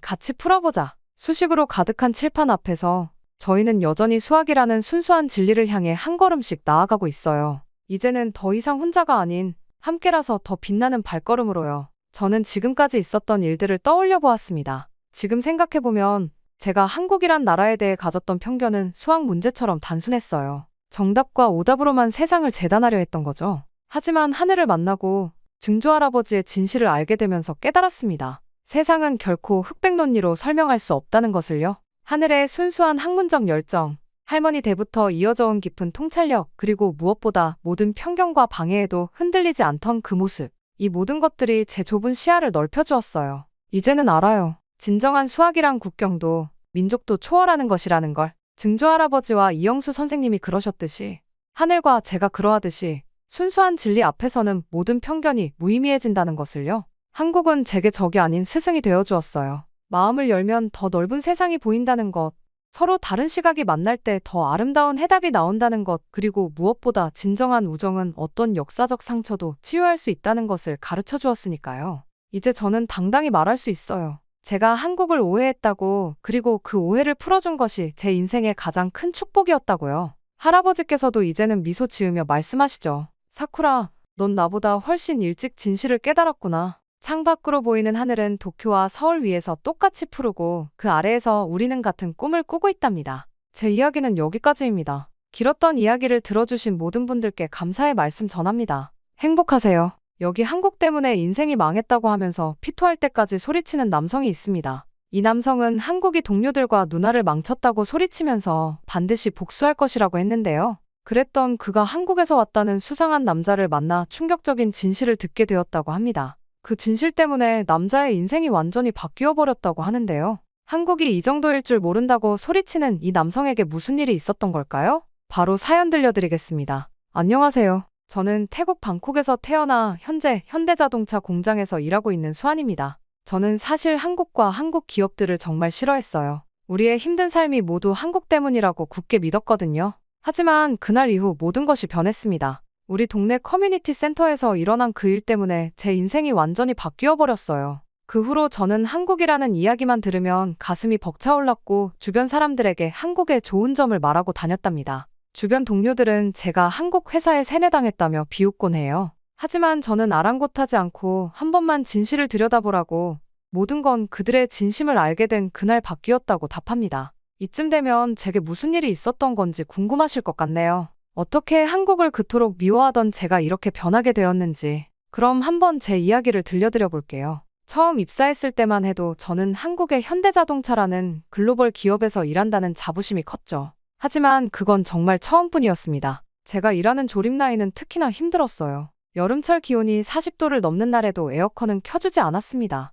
전기세를 아껴야 한다. 는 게 이유였죠. 선풍기 몇 대가 전부였는데 그마저도 관리자들 자리에만 배치되어 있었어요. 쉬는 시간도 턱없이 부족했습니다. 8시간 근무에 30분 점심시간이 전부였죠. 화장실도 마음대로 가지 못했어요. 수환, 또 화장실 가려고. 30분 전에도 갔잖아. 죄송합니다. 이런 대화가 일상이었습니다. 심지어 어떤 날은 라인 속도가 너무 빨라서 점심시간도 제대로 못 가는 경우가 많았어요. 관리자들은 물량을 맞춰야 한다. 우리를 다그치기 바빴죠. 심지어 안전 문제는 더 심각했습니다. 지난달에는 제 옆 라인에서 일하는 동료가 다쳤어요. 안전장치가 제대로 작동하지 않아서 생긴 사고였는데 회사는 오히려 동료의 부주의를 탓했죠. 산재 처리도 해주지 않았고 결국 동료는 개인 비용으로 치료를 받아야 했습니다. 이러다 누가 크게 다치면 어쩌려고 그러냐고요. 시끄럽네. 일이나 해. 임금 체계도 이상했어요. 야간 수당이나 연장 근로 수당이 제대로 지급되지 않았거든요. 급여 명세서를 받아보면 항상 뭔가 공제되어 있었는데 그 이유를 물어보면 명확한 설명도 해주지 않았습니다.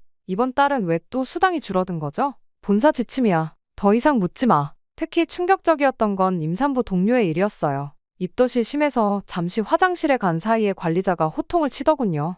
임신했다고 특별 대우 해줄 순 없다. 면서요. 결국 그 동료는 유산의 위험을 무릅쓰고 계속 일해야 했습니다. 또한 개인보호 장비도 제대로 지급되지 않았어요. 마스크는 한 달에 1개, 장갑은 일주일에 1켤레. 더러워져도 어쩔 수 없이 계속 써야 했죠. 지난 겨울에는 동료 하나가 독성 물질에 노출되어 피부염이 생겼는데도 회사는 원래 그런 것이라며 대수롭지 않게 넘겼습니다. 보호장비 좀 더 지급해 주실 수 없나요? 예산이 없어. 아끼면서 써. 심지어 휴가도 마음대로 쓸 수 없었어요. 법적으로 보장된 연차도 제대로 사용하지 못했죠. 급한 일이 있어서 휴가를 신청하면 물량 맞춰야 한다. 인력이 부족하다. 는 이유로 거절당하기 일쑤였습니다. 이런 상황들이 쌓이고 쌓여서 결국 폭발한 거예요. 시간이 흐를수록 우리의 아우성은 커져만 갔죠. 문득 느끼게 된 겁니다. 누군가는 나서야 했고 그게 우리가 되어야 한다는 사실을요. 그렇게 파업을 하겠다는 결정을 내리게 되었습니다. 그렇게 파업이 한창이던 때 저희 가족에게 큰일이 생겼어요.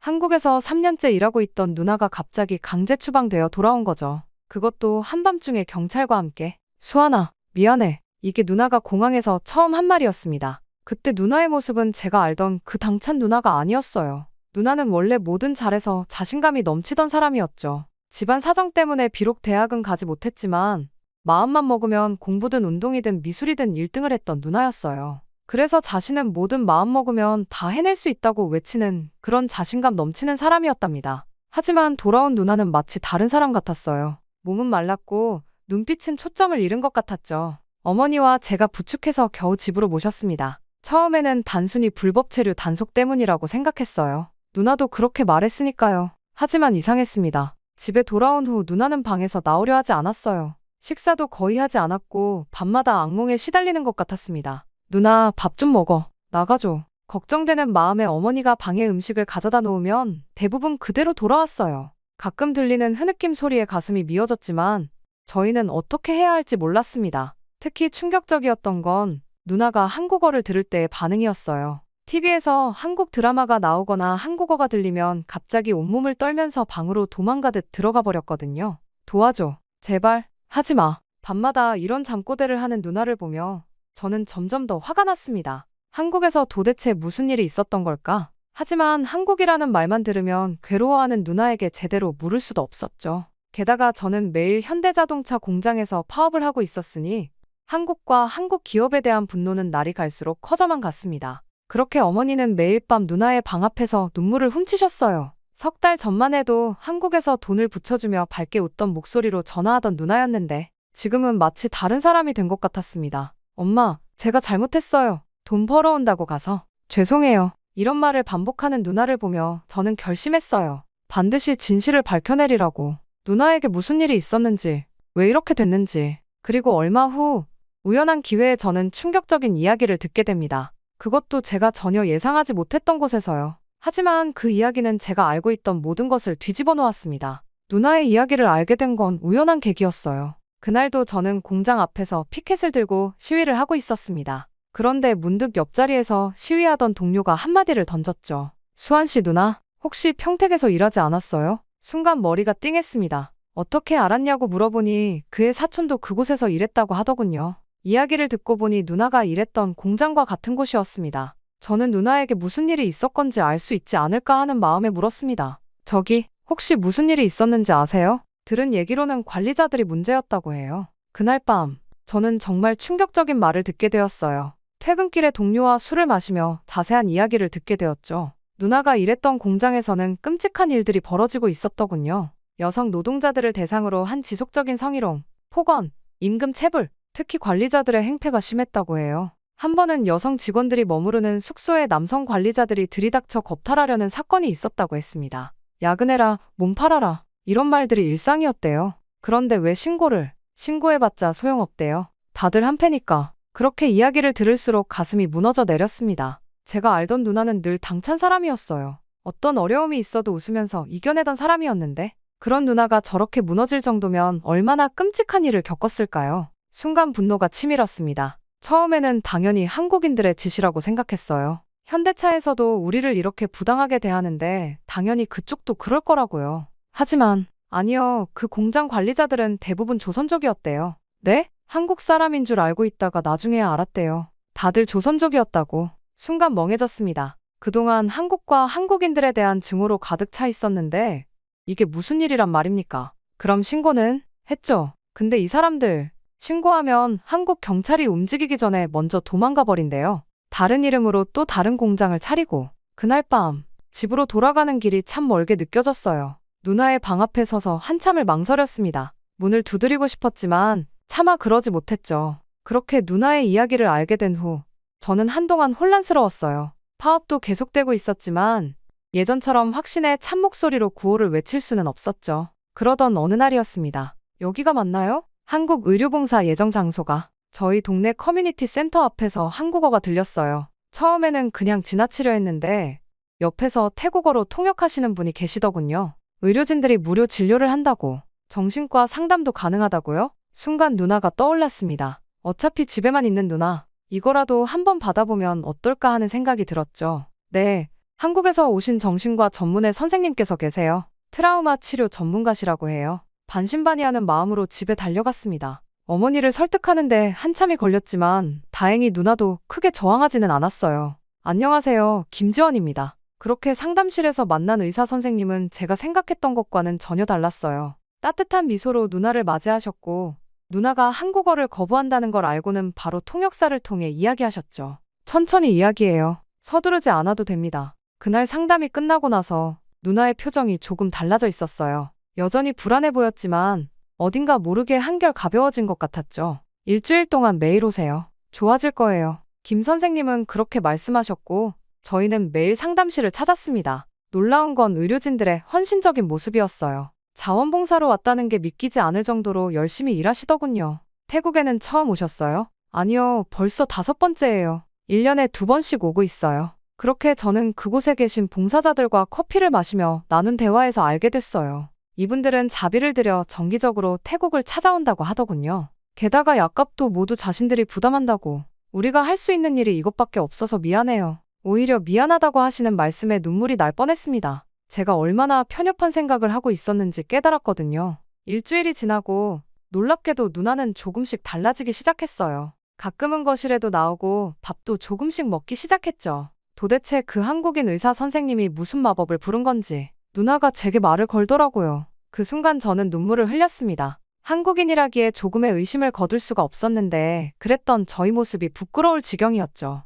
그렇게 감사 인사를 하며 저는 의사 선생님과 친해졌습니다. 시간이 흘러 의사 선생님은 귀국하시면서 약도 2달치를 더 주시고 온라인으로 상담을 계속하자고 하셨습니다. 수환 씨, 우리 모두 같은 사람이에요. 국적이 다르다고 해서 달라지는 건 없어요. 마지막 날 김 선생님이 하신 이 말씀이 저를 크게 흔들어 놓았습니다. 그동안 제가 얼마나 편견에 사로잡혀 있었는지. 하지만 이건 시작에 불과했어요. 더 큰 깨달음이 저를 기다리고 있었거든요. 의사 선생님이 출국하시고 나서 저는 매일 퇴근하고 커뮤니티 센터에 들렸어요. 파업은 계속되고 있었지만 저녁 시간만큼은 그들의 통역을 돕고 싶었거든요. 의사 선생님 그리고 자원봉사자들과 함께하면서 한국어를 배우게 되었고 어깨 너머 배운 실력으로 한국어 통역을 했습니다. 수환 씨가 통역해주니까 정말 좋네요. 어르신들 말씀을 더 잘 알아들을 수 있어서. 그때 박 선생님이라는 내과 의사분이 그렇게 말씀하셨죠. 사실 제 태국어와 한국어 실력이 뛰어난 것도 아닌데 환자들의 미묘한 뉘앙스까지 전달하려 노력하는 제 모습을 좋게 봐주신 것 같았어요. 어제는 밤 11시까지 일하셨다면서요? 괜찮아요. 우리가 있는 2주 동안 최대한 많은 분들을 보고 싶으니까요. 놀라웠던 건 의료진들의 일하는 모습이었습니다. 점심도 제대로 못 드시면서 환자들을 보시고 늦은 밤까지 차트 정리를 하시더라고요. 그것도 모두 무료로요. 여기 드세요. 제가 태국 현지 음식 사왔어요. 어머, 수환 씨 고마워요. 근데 이거 비싼 건데. 별 말씀을요. 선생님들이 해주시는 것보다 훨씬 작은 거죠. 봉사자들과 함께하는 시간이 늘어날수록 제 마음속 벽이 허물어지는 걸 느꼈어요. 그들은 제가 생각했던 것과는 전혀 달랐거든요. 특히 기억에 남는 건 이런 일도 있었어요. 한 할머니가 오셨는데 무릎 수술이 필요한 상황이었죠. 하지만 형편이 어려워서 포기하려고 하셨어요. 선생님, 할머니가 수술비가 없다고 하세요. 그럼 우리가 도와드려야죠. 우리 팀이 기금을 마련해 볼게요. 그날 저녁 의료진들이 모여서 논의를 했고 자발적으로 수술비를 모으기 시작했어요. 자신들의 봉사 활동비를 줄여가면서까지 우리가 여행 좀 덜 하면 되죠. 할머니 건강이 더 중요하잖아요. 이런 모습을 보면서 저는 많이 부끄러워졌어요. 제가 얼마나 편협한 시선으로 한국인들을 바라보고 있었는지 깨달았거든요. 또한 누나도 조금씩 변하기 시작했어요. 가끔 커뮤니티 센터에 와서 봉사자들과 이야기를 나누더니 어느 날부터는 다른 환자들의 통역을 돕겠다고 나서더군요. 누나, 괜찮아? 응, 나도 뭔가 하고 싶어. 그렇게 봉사단이 떠나기 전날 다 같이 모여 식사를 했어요. 그때 이영호 선생님이라는 분이 제게 이런 말씀을 하셨죠. 수환 씨, 현대차 파업 이야기 들었어요. 혹시 제가 도움이 될 만한 이야기가 있는데 나중에 얘기 좀 할 수 있을까요? 그 순간은 몰랐죠. 이 제안이 제 인생을 완전히 바꿔놓게 될 거라는 걸. 그렇게 며칠 뒤 하게 된 이영호 선생님과의 대화는 충격적이었어요. 알고 보니 그분은 현대자동차 본사 노무팀에서 일하다가 은퇴하신 분이더군요. 지금은 의료봉사단 행정을 맡고 계시다고 했습니다. 수환 씨, 혹시 임금이 어떤 경로로 지급되는지 알고 있나요? 네? 당연히 본사에서. 그게 전부가 아닐 수 있어요. 이영호 선생님은 제게 현대차의 임금 지급 체계를 설명해 주셨어요. 본사에서 책정된 임금은 태국 기준으로 결코 낮은 수준이 아니었다고 해요. 오히려 업계 평균보다 높았다고 합니다. 그럼 왜 우리가 받는 돈은? 부품 공급망을 한번 살펴보세요. 특히 중국계 업체들을. 그날 밤 저는 잠을 이루지 못했습니다. 다음 날부터 동료들과 함께 회사의 임금 지급 구조를 조사하기 시작했어요. 그리고 놀라운 사실을 발견했죠. 이건 말도 안 돼요. 알고 보니 우리 공장에 부품을 납품하는 주요 하청업체들 중 다수가 중국계 회사였어요. 이 업체들이 인력 관리도 맡고 있었는데 여기서 문제가 발생하고 있었던 거죠. 본사에서 지급한 임금의 40%가 중간에서 사라지고 있어요. 뭐라고요? 중국계 업체들은 인력관리 수수료라는 명목으로 터무니없는 금액을 가로채고 있었어요. 게다가 야간수당이나 연장근로수당도 제대로 전달되지 않고 있었죠. 이영호님, 이런 자료들은 어떻게 구하신 거예요? 현대차 본사에서도 이 문제를 예의주시하고 있었어요. 다만 증거가 부족했죠. 더 충격적인 사실도 있었습니다. 이 중국계 업체들은 태국뿐만 아니라 다른 동남아 국가들에서도 비슷한 수법으로 부당이득을 취하고 있었다고 해요. 그동안 우리가 잘못 알고 있었네요. 이제라도 알게 되어서 다행이에요. 이 자료들을 가지고 본사와 직접 이야기를 해보는 게 어떨까요? 이영호 선생님의 도움으로 우리는 본사 관계자들과 만남을 가질 수 있었어요. 처음에는 긴장됐지만 그들도 이 문제를 해결하고 싶어 했죠. 그렇게 한 달에 걸쳐 우리는 관계자와 미팅을 가졌습니다. 그리고 자료를 바탕으로 사과를 받을 수 있었죠. 정말 죄송합니다. 이런 일이 있는 줄 몰랐어요. 아니에요. 이제부터라도 바로잡으면 되죠. 그리고 부당이득을 취하고 있던 중국인 관계자들을 내보냈고 본사 관계자들은 다시는 이런 일이 없도록 할 수 있는 대책을 방안하는 데 힘써주었습니다. 그날 저는 깨달았어요. 세상은 제가 생각했던 것처럼 흑백 논리로 나눌 수 있는 게 아니라는 걸. 그리고 진정한 적이 누구인지도요. 또한 저는 이번 일을 통하여 갈등을 어떻게 해결해야 할지 이해관계를 더 넓고 깊게 알아볼 필요가 있다는 사실을 알게 되었습니다. 그렇게 시간이 흘렀고 중국인 관계자 부당이득과 관련한 제보를 받은 본사에서 특별감사팀이 파견되었어요. 처음에는 불안했죠. 혹시 이것 때문에 더 큰 문제가 생기지는 않을까. 하지만 제 걱정은 기우였습니다. 수환 씨, 정말 놀라운 발견이에요. 이건 단순한 임금 착취가 아니었어요. 그때 들은 건 감사팀 김 과장님의 말씀이었죠. 조사를 진행할수록 더 큰 문제들이 드러났습니다. 중국계 부품 회사들은 마치 거미줄처럼 얽혀 있었어요. 이 회사들은 겉으로는 각각 다른 회사인 것처럼 보이지만 실제로는 하나의 대형 기업이 운영하고 있었어요. 그게 무슨 말씀이신가요? 부품 단가를 부풀리고 인건비를 착취하고 이걸로 끝이 아니에요. 더 충격적인 사실은 따로 있었습니다. 이 회사들이 품질이 낮은 부품을 납품하면서도 서류상으로는 고품질인 것처럼 조작하고 있었다는 거예요. 그러니까 우리 노동자들의 임금을 착취하면서 동시에 회사도 속이고 있었던 거네요? 네, 2중, 3중의 사기였던 거죠. 조사가 진행되면서 더 많은 사실들이 밝혀졌어요. 이 중국계 기업은 동남아 전역에서 비슷한 수법으로 수익을 올리고 있었대요. 태국에서만 연간 억 원대 이상의 부당이득을 취했을 것으로 추정됩니다. 말도 안 돼요. 특히 충격적이었던 건 우리가 받는 안전장비와 관련된 사실이었어요. 본사에서는 고품질의 안전장비 구매 예산을 책정했는데 실제로는 저품질 제품이 납품되고 있었던 거죠. 그래서 그렇게 많은 안전사고가 났던 거군요. 네, 이건 정말 심각한 문제입니다. 그렇게 조사 과정에서 만난 본사 직원들의 태도도 인상적이었어요. 그들은 이 문제를 진지하게 받아들이고 해결하려고 노력했거든요. 수환 씨 덕분에 큰 문제를 발견했네요. 이제 이걸 바로잡아야겠죠. 이 말을 들으면서 문득 생각했어요.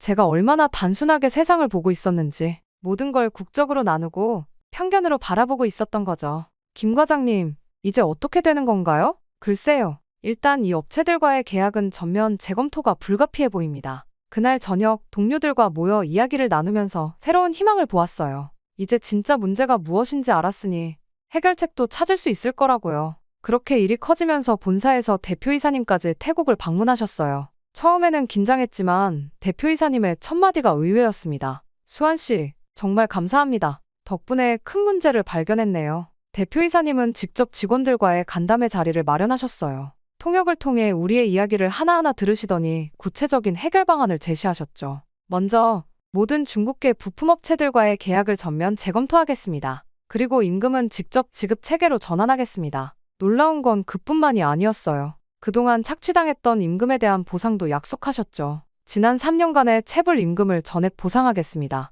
야근 수당과 연장근로 수당도 모두 포함해서요. 그 순간 회의실에서 동료들의 눈시울이 붉어지는 걸 봤어요. 3년이면 저희 가족의 생활이 완전히 달라질 수 있는 금액이었거든요. 그렇게 회사 내에서는 과거를 바로잡는 노력이 시작되었습니다. 안전장비도 즉시 교체하겠습니다. 그리고 작업 환경 개선에 대한 TF팀을 구성하겠습니다. 저희도 그 팀에 참여할 수 있나요? 당연하죠. 현장의 목소리가 가장 중요하니까요. 더 감동적이었던 건 다음날 있었던 일이에요. 대표이사님이 직접 작업 현장을 둘러보시다가 에어컨 문제를 발견하셨죠. 이런 더운 날씨에 에어컨도 없이 어떻게 일하나요? 당장 설치하세요. 하지만 전기세요? 직원들 건강이 더 중요합니다. 그 자리에서 결정이 내려졌고 일주일 만에 전 작업장에 에어컨이 설치됐어요. 처음으로 시원한 환경에서 일하게 됐죠. 이제야 사람 대접을 받는 것 같았던 저는 눈시울이 붉어졌습니다. 이제야 인간적으로 일할 수 있어 너무 기뻤거든요. 그때였습니다. 수환 씨, 노조도 만들어보는 게 어떨까요? 네? 노조를요? 네, 건전한 노사관계를 위해서는 공식적인 소통 창구가 필요하니까요. 대표이사님의 이 제안은 저희에게 큰 의미였어요. 이제는 우리의 목소리를 정당하게 낼 수 있게 된 거니까요. 아, 그리고 한 가지 더. 수환 씨 누나 일도 들었습니다. 네? 본사 법무팀에서 도움을 드리고 싶은데 괜찮으시겠어요? 그날 저는 처음으로 희망을 보았어요. 문제를 숨기거나 회피하지 않고 정면으로 마주하고 해결하려는 모습에서요. 이제 진짜 변화가 시작되는 것 같았습니다. 순간 이런 생각이 들었습니다. 이 회사가 한국이 아니라 중국 회사였다면 이런 권리를 끝까지 보장받지 못한 채 지내야 했을 수 있겠다는 생각 말이죠. 이 모든 부조리가 중국에서 비롯된 일들이 대부분이었고 중국인들은 인간다운 일자리 환경을 만드는 것에는 관심이 없으니까요. 일은 눈덩이처럼 빠르게 진행됐어요. 중국계 부품 회사들과의 계약이 전면 해지되었고 새로운 업체들이 선정되었습니다. 이번에는 본사에서 직접 실사를 진행했죠. 수환 씨, 이제 급여 명세서 한번 보세요. 이게 맞나요? 처음 받아본 새로운 급여 명세서를 보고 놀랐어요. 기존 급여의 거의 2배. 게다가 체불됐던 임금도 일시에 지급되었죠. 이제 딸 학원도 보낼 수 있겠어요. 저는 어머니 수술비 걱정 안 해도 되겠네요. 그때 동료들의 얼굴에서 웃음이 떠나지 않았어요. 하지만 더 큰 변화는 따로 있었습니다. 오늘부터 안전교육이 시작됩니다. 모두 참석해주세요. 새 안전장비도 지급됩니다. 그렇게 우리 회사의 작업장의 분위기가 완전히 달라졌어요. 깨끗한 작업복, 제대로 된 안전장비, 무엇보다 관리자들의 태도가 확 바뀌었죠. 불편한 점 있으면 언제든 말씀해주세요. 휴게 시간 충분히 가지세요. 누나의 일도 진전이 있었어요. 본사 법무팀의 도움으로 조선족 관리자들을 특정할 수 있었고 경찰에 신고도 했죠. 몇몇은 이미 중국으로 도주했지만 한국에 남아있는 가해자들은 체포됐대요. 정말요? 누나는 여전히 치료 중이지만 많이 나아졌어요. 온라인으로 김지원 선생님과 상담도 계속하고 있고요. 며칠 전에는 처음으로 웃는 모습을 봤습니다. 고마워. 그렇게 공장의 변화는 계속됐어요. 노조가 정식으로 설립되었고 본사와의 정기적인 소통 채널도 마련됐습니다. 이번 주부터 직원 식당 메뉴가 개선됩니다. 특히 감동적이었던 건 임산부 직원들을 위한 특별 휴게실이 생긴 거예요. 그동안 고생했던 동료들을 생각하면 마음이 아팠죠. 임산부인데도 차가운 바닥이나 뜨거운 땡볕에서 고생을 하며 쓰러지는 직원들이 부지기수였거든요. 수환 씨, 태국 공장이 이제 우리 회사의 모범 사례가 될 것 같아요. 본사 김 과장님의 말씀처럼 저희 공장의 변화는 다른 해외 공장들의 모델이 되어가고 있었어요. 가끔 다른 나라 공장에서 견학도 오더라고요. 이제는 매일 아침 출근길이 즐겁습니다. 더 이상 누군가를 미워하거나 원망할 필요도 없어졌고요. 정말 모든 게 행복해졌다는 생각이 들었습니다. 그러던 어느 날이었어요. 수환 씨, 태국, 한국 우호협회 회장님께서 만나고 싶어 하세요. 네? 저를요? 얼마 전에는 뜻밖의 제안을 받았어요. 우리 공장의 변화 사례를 다른 기업들과 공유해달라는 거였죠. 처음에는 망설였지만 이런 경험이 다른 누군가에게 도움이 될 수 있다면 한국 기업들이 태국에 많이 진출해 있잖아요. 수환 씨의 이야기가 도움이 될 거예요. 그렇게 저는 매달 한 번씩 다른 기업의 노동자들과 만나 이야기를 나눕니다. 놀라운 건 비슷한 문제로 고민하는 사람들이 많다는 거예요. 우리도 처음에는 한국 회사만 탓했어요. 맞아요. 알고 보니 중간에서 문제가 있더라고요. 누나도 많이 달라졌어요. 이제는 한국어 수업도 다시 시작했고 김지원 선생님의 추천으로 상담사 공부도 하고 있답니다. 나 같은 피해자들을 돕고 싶어. 얼마 전에는 태국 현대차 직원들의 대표로 한국 본사도 방문했어요. 그곳에서 본 것들은 제가 알던 모든 편견을 완전히 바꿔놓았죠. 직원들의 아이디어로 공정이 개선되고 안전장치가 만들어지고 정말 놀라웠어요. 이제 우리 공장은 동남아시아의 모범 사례가 되었답니다. 다른 나라 공장에서도 벤치마킹을 오고 언론에서도 관심을 보이고 있어요. 수환 씨, 우리가 해냈네요. 네, 우리 모두가 함께요. 저는 지금까지 있었던 일들을 떠올려 보았습니다. 순간 얼굴이 새빨개지는 것 같더라고요. 얼마나 편협한 시각으로 세상을 바라보고 있었는지. 하지만 그런 시간이 있었기에 지금의 깨달음이 더 소중한 것 같다는 생각이 들었습니다. 이제 저는 매일 아침 밝은 마음으로 출근합니다. 더 이상 누군가를 미워하거나 원망하지 않아요. 그저 감사할 뿐이죠. 이런 깨달음을 얻게 해준 모든 분들께 내일은 또 어떤 좋은 일이 기다리고 있을까요? 이런 생각이 들었습니다. 누구나 한 번쯤은 편견에 사로잡혀 세상을 바라볼 때가 있는 것 같아요. 저도 그랬습니다. 처음에는 모든 문제가 한국 때문이라고 생각했어요. 현대차의 저임금도 누나의 아픔도 모든 게 한국과 한국 사람들 때문이라고 믿었죠. 하지만 진실은 달랐어요. 의료봉사를 온 한국 의사 선생님들의 따뜻한 마음, 문제 해결을 위해 발벗고 나선 현대차 본사의 진정성, 그리고 누나를 도와준 법무팀까지. 제가 알던 한국은 제 편견 속에만 존재했던 거였어요. 실제로 우리를 착취했던 건 중국계 부품회사들이었고 누나를 괴롭혔던 건 조선족 관리자들이었죠. 진실을 알게 되면서 깨달았습니다. 세상은 국적이나 회사로 나눌 수 있는 게 아니라는 걸요.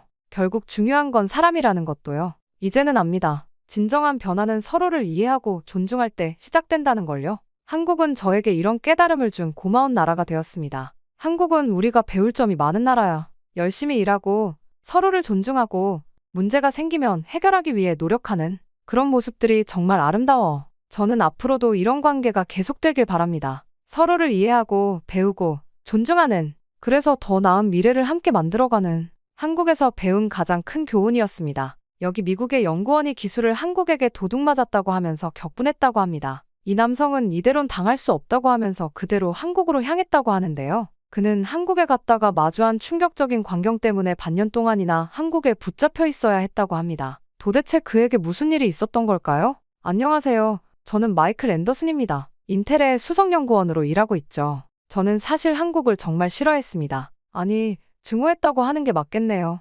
어쨌든 저를 잘 아는 동료들은 요즘 제 모습을 보며 혀를 끌끌 차고 내요. 도대체 마이클이 왜 저렇게 됐을까 하면서요. 그도 그럴 것이. 한때 동양의 기술력을 맹렬히 비판하고 다니던 제가 한국에 다녀온 그날 이후 완전히 딴 사람처럼 한국을 찬양하기 시작했으니까요. 1985년 샌프란시스코, 제가 10살이던 그 여름을 아직도 선명히 기억합니다. 아버지는 매일 밤 서재에 틀어박혀 계셨고 어머니는 그런 아버지 곁을 말없이 지키셨죠. 나중에서야 알게 됐지만 그때 아버지는 70년대 한국에서 파산했던 기억을 자서전으로 쓰고 계셨어요. 마이클, 내가 크면 꼭 알아야 할 게 있단다. 서재 벽에 걸린 낡은 사진을 가리키며 아버지가 말씀하셨습니다. 그 사진 속에는 앤더슨 일렉트로닉스라는 간판이 선명했어요. 1970년대 초 한국 구로공단에 있었던 아버지의 회사였죠. 우리가 개발한 기술을 도둑질했어. 그들은 늘 그랬고 앞으로도 그럴 거야. 어린 제게 아버지는 자주 그런 말씀을 하셨습니다. 한국에 대한 원망과 분노가 담긴 이야기들이었죠.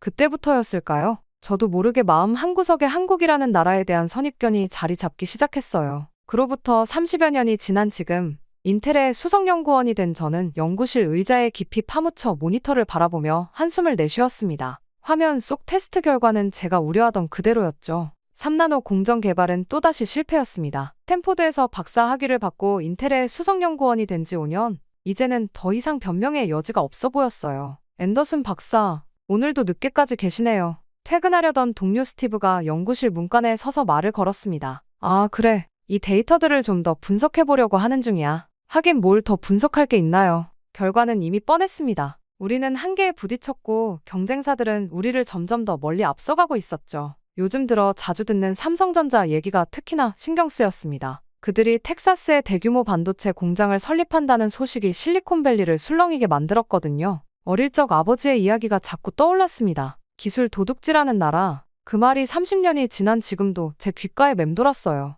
마이클, 대통령이 또 연설하고 있어. 옆 연구실에 제니퍼가 고개를 내밀며 말했죠. TV를 켜보니 트럼프가 여전히 강경한 목소리로 연설을 하고 있었습니다. 미국의 기술 주권을 지켜내겠습니다. 우리는 세계 최고의 기술력을 가진 나라입니다. 어떤 나라도 우리의 기술을 위협할 수 없습니다.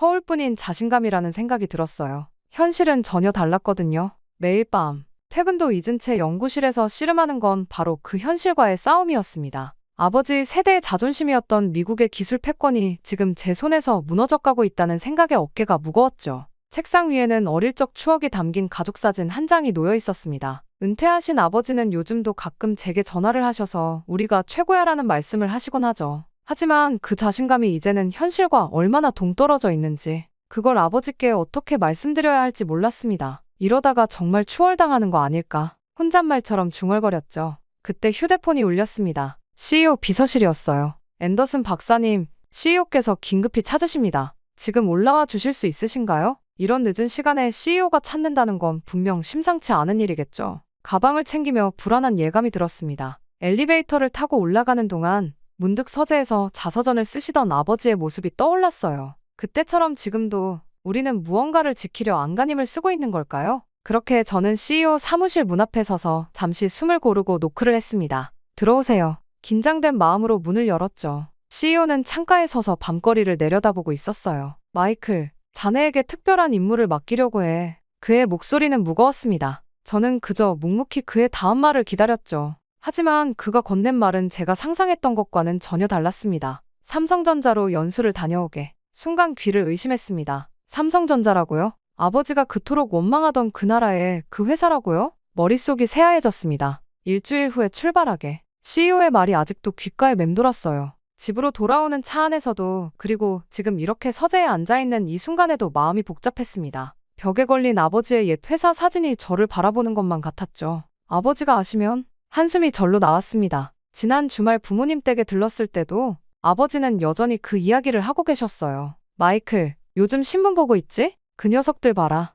우리 기술 훔쳐가더니 이제는 미국 땅에까지 공장을 세운다고 하잖아. 그때 아버지의 목소리에는 여전히 그때의 쓴맛이 배어 있었습니다. 1972년 앤더슨 일렉트로닉스가 한국에서 파산했을 때 그 아픔이요. 당시 아버지는 최첨단 전자부품 제조 기술을 갖고 한국에 진출했다고 하셨죠. 미국의 기술력으로 아시아 시장을 선도하겠다는 꿈이 있으셨대요. 처음에는 다들 환영했었지. 하지만 그건 우리 기술을 배우기 위해서였어. 6개월 만에 우리 핵심 기술이 경쟁사로 새어나갔다. 결국 우리는 그때마다 어머니는 여보 그만 하고 말리셨지만 아버지의 분노는 식을 줄 몰랐어요. 책상 위 여권을 집어들었습니다. 다음 주면 이걸 들고 인천공항에 도착하겠죠. 인천이라 검색해보니 세계 최고의 공항이라던데 정말일까요? 아버지의 기억 속 한국은 여전히 허름한 공장들이 즐비한 개발도상국인데 말이에요. 젠장, 그렇게 심란한 마음으로 이메일을 열어보니 삼성전자에서 보낸 연수 일정표가 와 있었습니다. 화려한 연구단지 사진과 함께 첨부된 자료들은 마치 제가 아는 그 한국이 아닌 다른 나라 이야기 같았어요.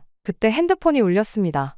발신자 표시를 보니 아버지였어요. 심장이 쿵쾅거렸죠. 수화기를 들 용기가 나지 않았습니다. 어떻게 말씀드려야 할까요? 아버지, 저 다음 주에 삼성전자로 연수 가요라고요? 전화를 받지 않고 창밖을 바라봤습니다. 실리콘밸리의 밤하늘에는 별이 총총했어요. 문득 서재 책장에 꽂혀있는 아버지의 자서전이 눈에 들어왔습니다. 실패한 아메리칸 드림. 그 책에는 한국에서의 쓰라린 기억들이 상세히 적혀 있었죠. 삐빅, 안녕하세요. 마이클. 아버지예요. 통화할 수 있으면 연락 줘요. 결국 받지 못한 전화는 음성 메시지로 남았네요. 한숨이 다시 나왔습니다. 연구실 동료들의 반응도 복잡했어요. 대부분은 걱정스러운 눈치였죠. 마이클, 괜찮겠어? 그 사람들 만나면 우리 기술 다 빼앗기는 거 아니야? 혹시 이게 정리해고 수순 아닐까? 트럼프는 또 뭐라고 할까? 하지만 CEO의 지시는 분명했습니다. 자네가 우리 회사의 마지막 희망일세. 그들이 어떻게 우리를 따라잡았는지, 아니, 어쩌면 이미 추월했는지 파악해와야 해. 서랍을 열었어요.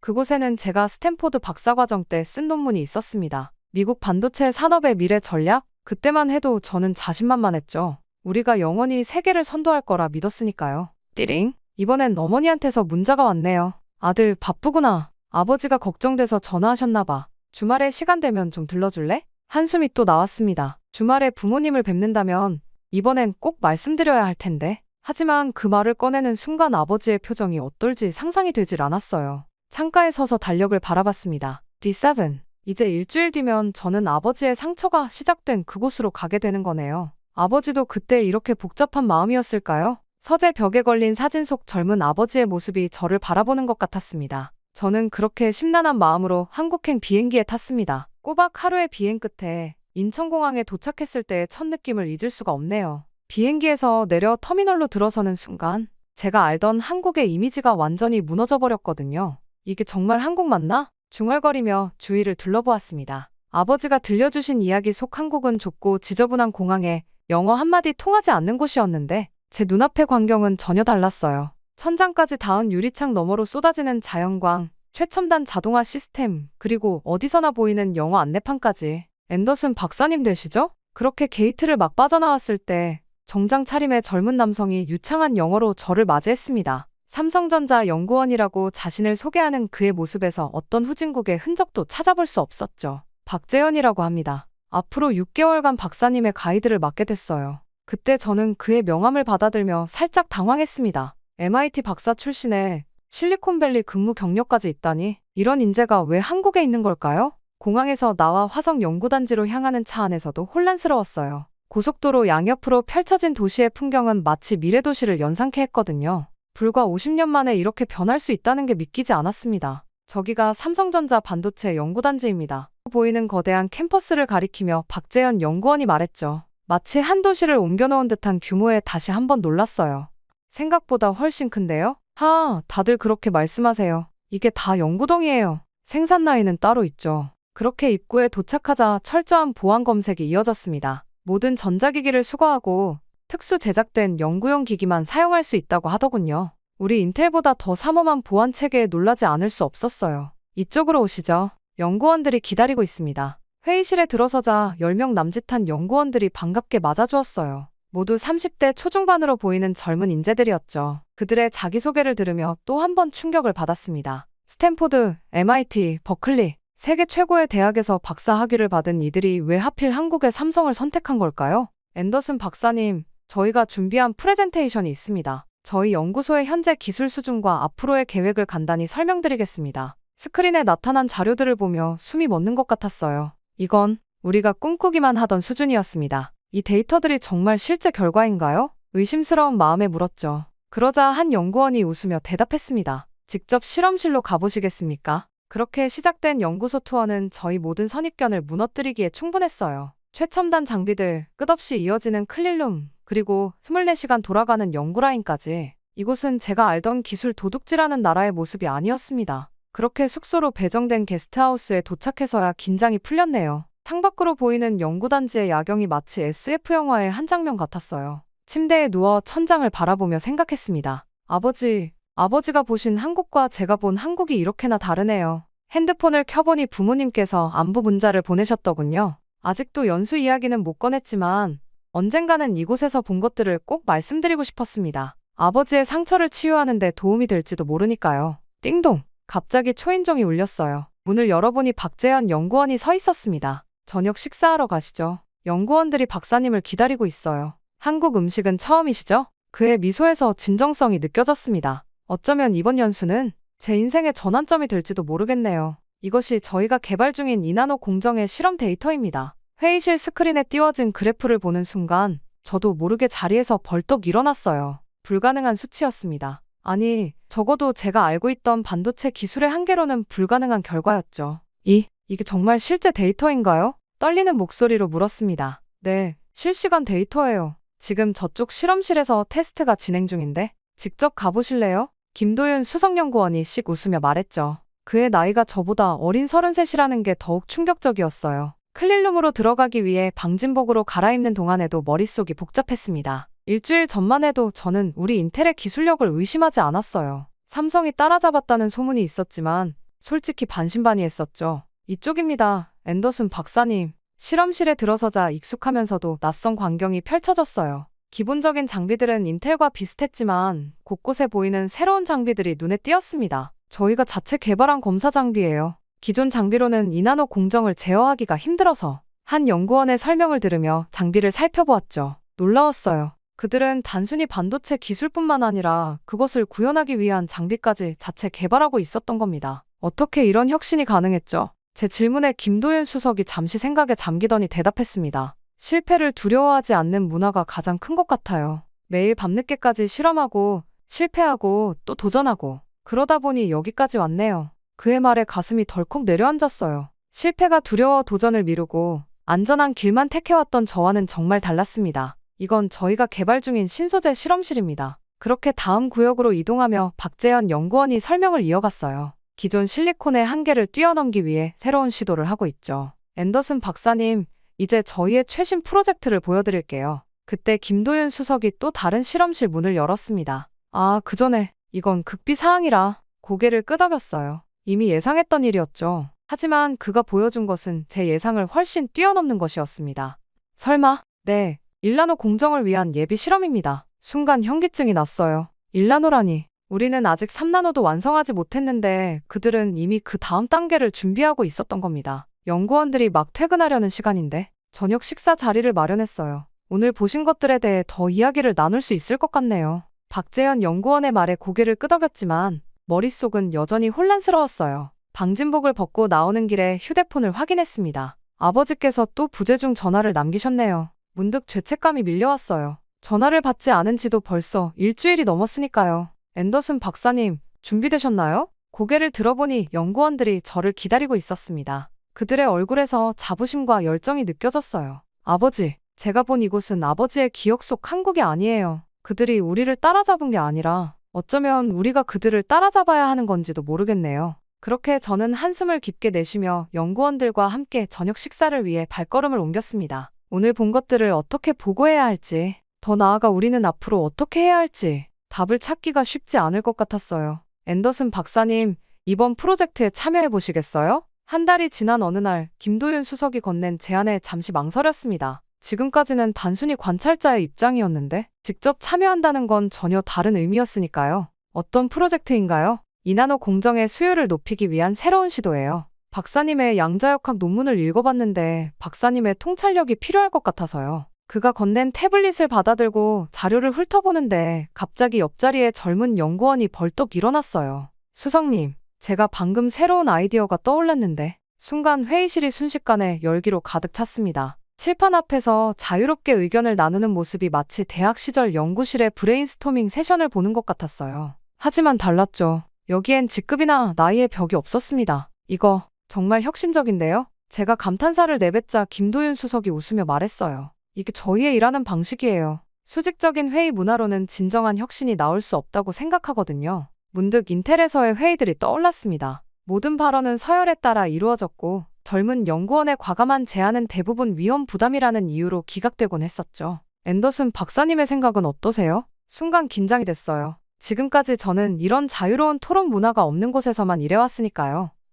제 생각에는 조심스럽게 의견을 개진하기 시작했습니다. 그런데 놀라웠어요. 제 말 한마디 한마디에 연구원들이 진지하게 귀 기울이고 때론 예리한 질문을 던지고 더 나은 방향을 제시하는 모습이 회의가 끝나고 늦은 저녁을 먹으러 가는 길이었어요. TV가 켜진 구내식당에서 문득 귀에 익은 목소리가 들렸습니다. 우리는 더 이상 다른 나라에 휘둘리지 않을 것입니다. 한미동맹은 중요하지만 그들도 합당한 대가를 지불해야 합니다. 트럼프의 연설이었죠. 방위비 분담금 증액을 요구하는 내용이었는데 왠지 모르게 불편했어요. 옆자리에 박재현 연구원이 슬며시 말을 걸었습니다. 박사님, 혹시 저희가 어떻게 이 자리까지 왔는지 궁금하지 않으세요? 고개를 끄덕였어요. 사실 늘 궁금했거든요. 어떻게 이들은 이렇게 빠르게 성장할 수 있었을까? 우리에겐 선택지가 없었어요. 아무도 기술을 나눠주지 않았고 모든 걸 처음부터 배워야 했죠. 실패해도 다시 일어나야 했고 무시당해도 계속 도전해야 했어요. 그러다 보니 이제는 이게 우리의 문화가 됐네요.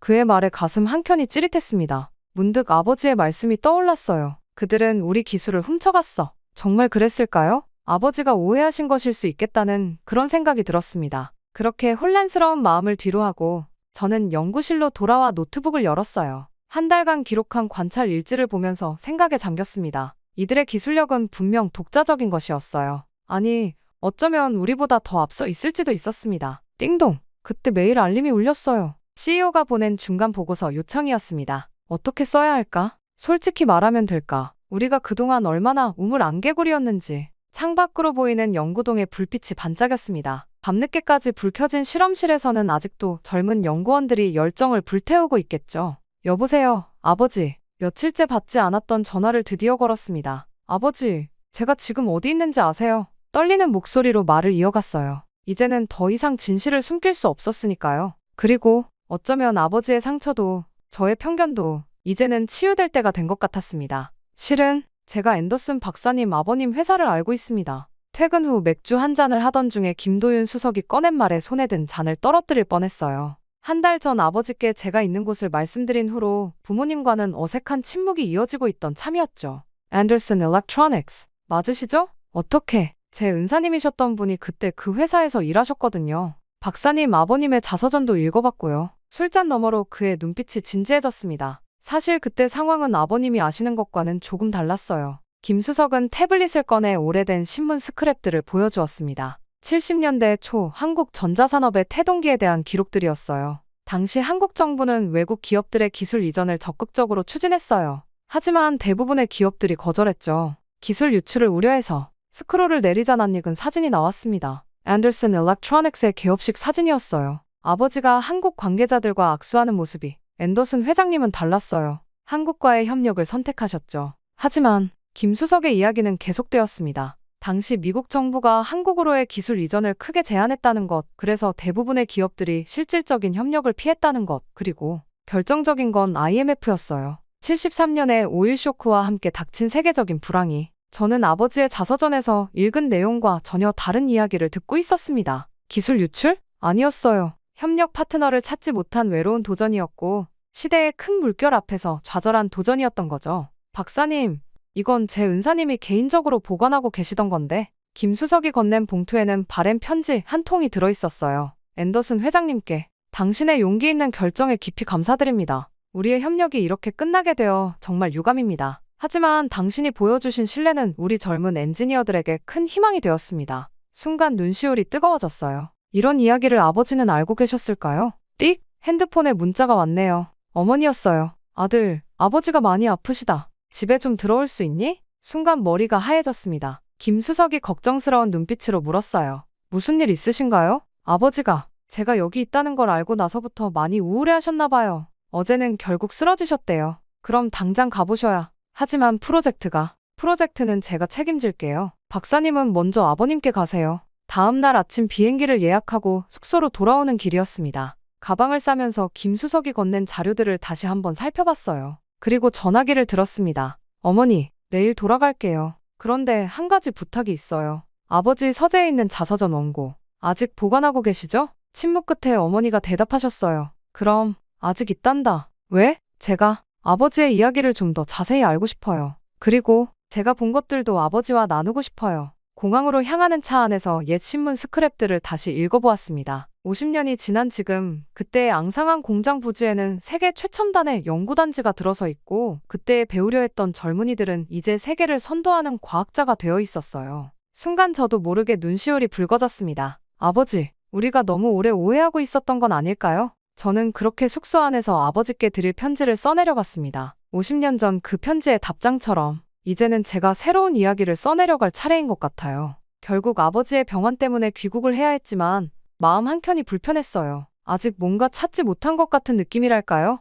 그래서 출발 전날 다시 한번 연구소를 찾았습니다. 자료실에서 우연히 발견한 낡은 문서처리 인생을 바꿨다고 해도 과언이 아닐 것 같아요. 삼성전자 반도체 기술 개발사 1974-1984. 먼지를 털어내며 페이지를 넘기던 그 순간이 아직도 생생합니다. 이건 첫 장을 넘기자마자 놀라움을 감출 수 없었어요. 그들의 시작은 제가 알던 것과는 너무나도 달랐습니다. 74년 첫 연구소 설립 당시 보유 기술 없음. 해외 기술 도입 시도 모두 실패. 연구원 수 12명. 첫 해에 실패한 실험 횟수 2184회. 마치 일기처럼 세세하게 기록된 실패의 기록들. 그들은 정말 맨 땅에서부터 시작했던 거였네요. 앤더슨 박사님, 거기서 뭘 그리 열심히 보세요? 김도윤 수석이 자료실로 들어왔어요. 이게 정말인가요? 제가 보고 있던 페이지를 가리켰죠. 78년 일본 기업들이 기술 이전을 모두 거절한 후 연구원들이 직접 반도체 회로를 하나하나 분석했다는 기록이었어요.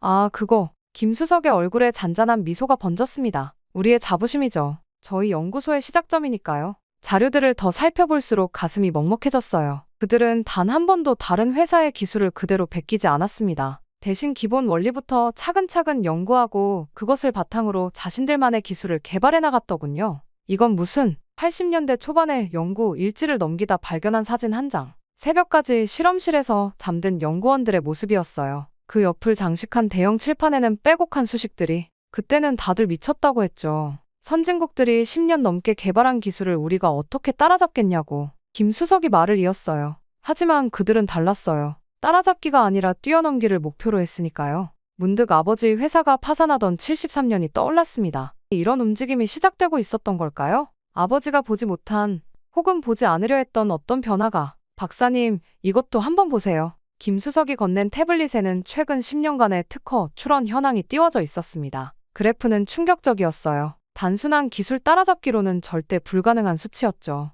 우리가 지난 50년간 쌓아온 건. 그의 목소리가 조용히 이어졌습니다. 남의 것을 훔치는 게 아니라 우리만의 새로운 길을 개척하는 거였어요. 자료실의 창문으로 석양이 들어왔어요. 붉은 빛이 오래된 문서들을 비추자 마치 과거의 시간들이 되살아나는 것 같았습니다. 저는 핸드폰을 꺼내 사진을 몇 장 찍었어요. 이걸 아버지께 보여드려야겠다는 생각이 들었거든요. 어쩌면 아버지의 실패는 실패가 아니었을지도 모릅니다. 그저 시대가 필요로 했던 작은 씨앗이었던 거죠. 앤더슨 박사님, 문서들을 정리하려는데 김 수석이 다시 말을 걸었어요. 혹시 이제 좀 이해되시나요? 우리가 왜 이렇게 자부심을 가지고 있는지. 저는 고개를 끄덕였습니다. 이제야 알 것 같았어요. 그들이 이룩한 건 단순한 기술의 발전이 아니었어요. 불가능을 가능으로 바꾼 인간의 의지, 그리고 그 과정에서 형성된 독특한 혁신의 문화. 그것이 진정한 그들의 성과였던 거죠.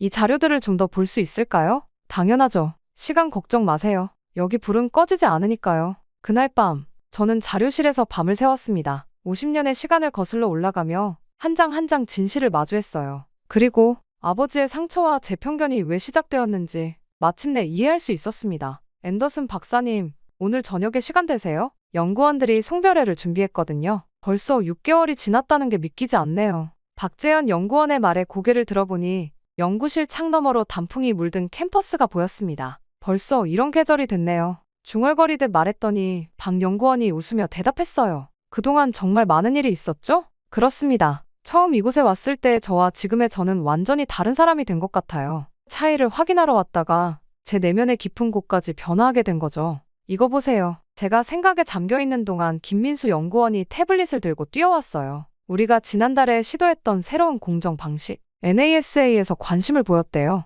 미팅 요청이 왔어요. 그의 눈빛이 반짝였어요. 6개월 전만 해도 저는 이런 모습을 날 것 그대로의 열정이라며 비웃었을 텐데 이제는 그 순수한 연구자의 기쁨이 제 가슴까지 전해지는 게 느껴지네요. 잘 됐네. 근데 민수야, 문득 궁금해진 게 있어서 물었습니다. 너 왜 실리콘밸리 안 가고 여기 있어? MIT 졸업하고 구글이나 애플에서 스카우트 제의 많이 받았을 텐데. 그의 대답은 단순 명쾌했어요. 여기가 더 재미있잖아요. 다들 제 아이디어를 진지하게 들어주고 실패해도 다시 도전할 기회를 주고 그리고 무엇보다 우리가 하는 연구가 정말 세상을 바꿀 수 있다고 믿거든요. 저녁 송별회 장소로 향하는 길, 노트북을 열어 부모님께 보내려던 이메일을 다시 읽어보았습니다. 아버지, 어머니, 그동안 제가 보고 느낀 것들을 어떻게 말씀드려야 할지 며칠째 고민하고 있습니다. 아버지, 73년의 실패는 실패가 아니었어요. 아버지께서 뿌리신 작은 씨앗이 이곳에서 자라나 거대한 숲이 되었습니다. 아버지께서 보여주신 신뢰는 결코 배신당한 게 아니었어요.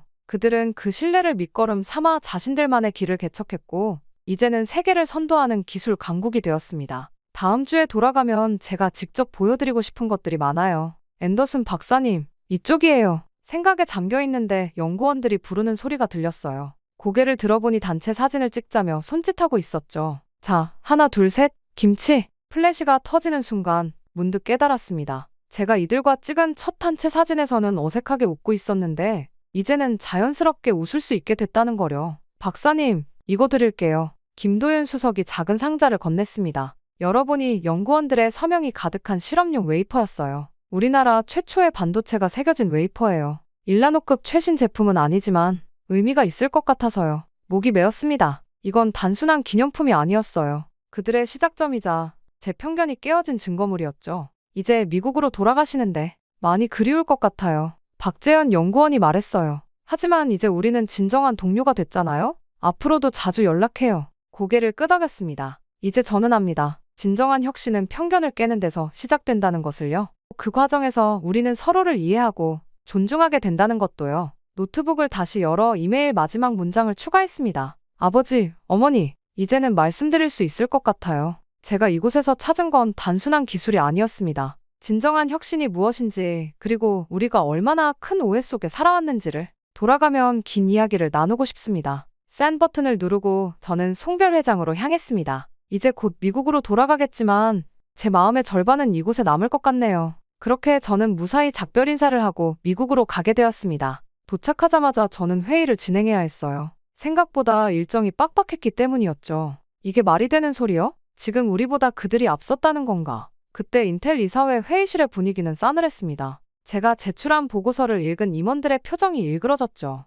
특히 스미스 부사장의 목소리에는 노골적인 적대감이 묻어났어요. 앤더슨 박사, 자네가 6개월 동안 뭘 하다 왔는지 모르겠네만 이런 보고서는 도저히 받아들일 수 없어. 천천히 심호흡을 하며 대형 스크린을 가리켰습니다. 이건 실제 데이터입니다. 삼성전자는 이미 2나노 공정 양산을 준비 중이고 1나노 공정 개발도 상당 부분 진행됐어요. 우리가 지금 말도 안 되는 소리. 스미스 부사장이 책상을 내리쳤어요. 그들이 우리를 따라잡았다고. 난 절대 믿을 수 없네. 그때 TV에서 트럼프 대통령의 목소리가 흘러나왔습니다. 우리는 미국의 기술을 보호할 것입니다. 어떤 외국 기업도 우리의 주권을 위협할 수 없습니다. 씁쓸하게 웃었어요. 현실을 직시하지 못하는 건 이분만이 아니었나 봅니다. 여러분, 천천히 자리에서 일어났습니다. 우리가 지금 가장 경계해야 할 건 우리의 자만심입니다. 제가 한국에서 본 건 프레젠테이션을 시작했어요. 삼성전자의 연구 문화, 젊은 연구원들의 열정, 그리고 그들만의 혁신적인 접근 방식까지 모든 걸 있는 그대로 보여주었습니다. 그래서 전 제안드리고 싶습니다. 이제는 경쟁이 아닌 협력을 해야 할 때라고 봅니다. 회의실이 술렁였어요. CEO가 잠시 생각에 잠기더니 물었습니다. 구체적으로 어떤 제안인가? 한미 반도체 공동 연구 프로젝트입니다. 우리의 기초 연구력과 그들의 혁신적인 개발 문화를 결합하면 말도 안 돼요. 스미스 부사장이 또다시 끼어들었습니다. 대통령께서도 분명히 말씀하시지 않았습니까? 우리는 미국의 기술을 지켜야. 그게 무슨 기술입니까? 제 목소리가 높아졌어요. 지금 우리가 지켜야 할 건 낡은 자존심이 아니라 미래를 향한 도전 정신입니다. 트럼프 대통령의 발언은 현실을 전혀 반영하지 못하고 있어요. 우리가 우물 안개구리로 남아있는 동안 세상은 빠르게 변하고 있습니다. 회의실이 조용해졌어요. CEO가 천천히 고개를 끄덕였습니다. 계속 말해보게. 제가 한국에서 만난 연구원들은 우리가 생각했던 것과는 전혀 달랐습니다. 그들은 단순히 기술을 따라하는 게 아니라 완전히 새로운 길을 개척하고 있었어요. 우리가 그들과 협력하지 않는다면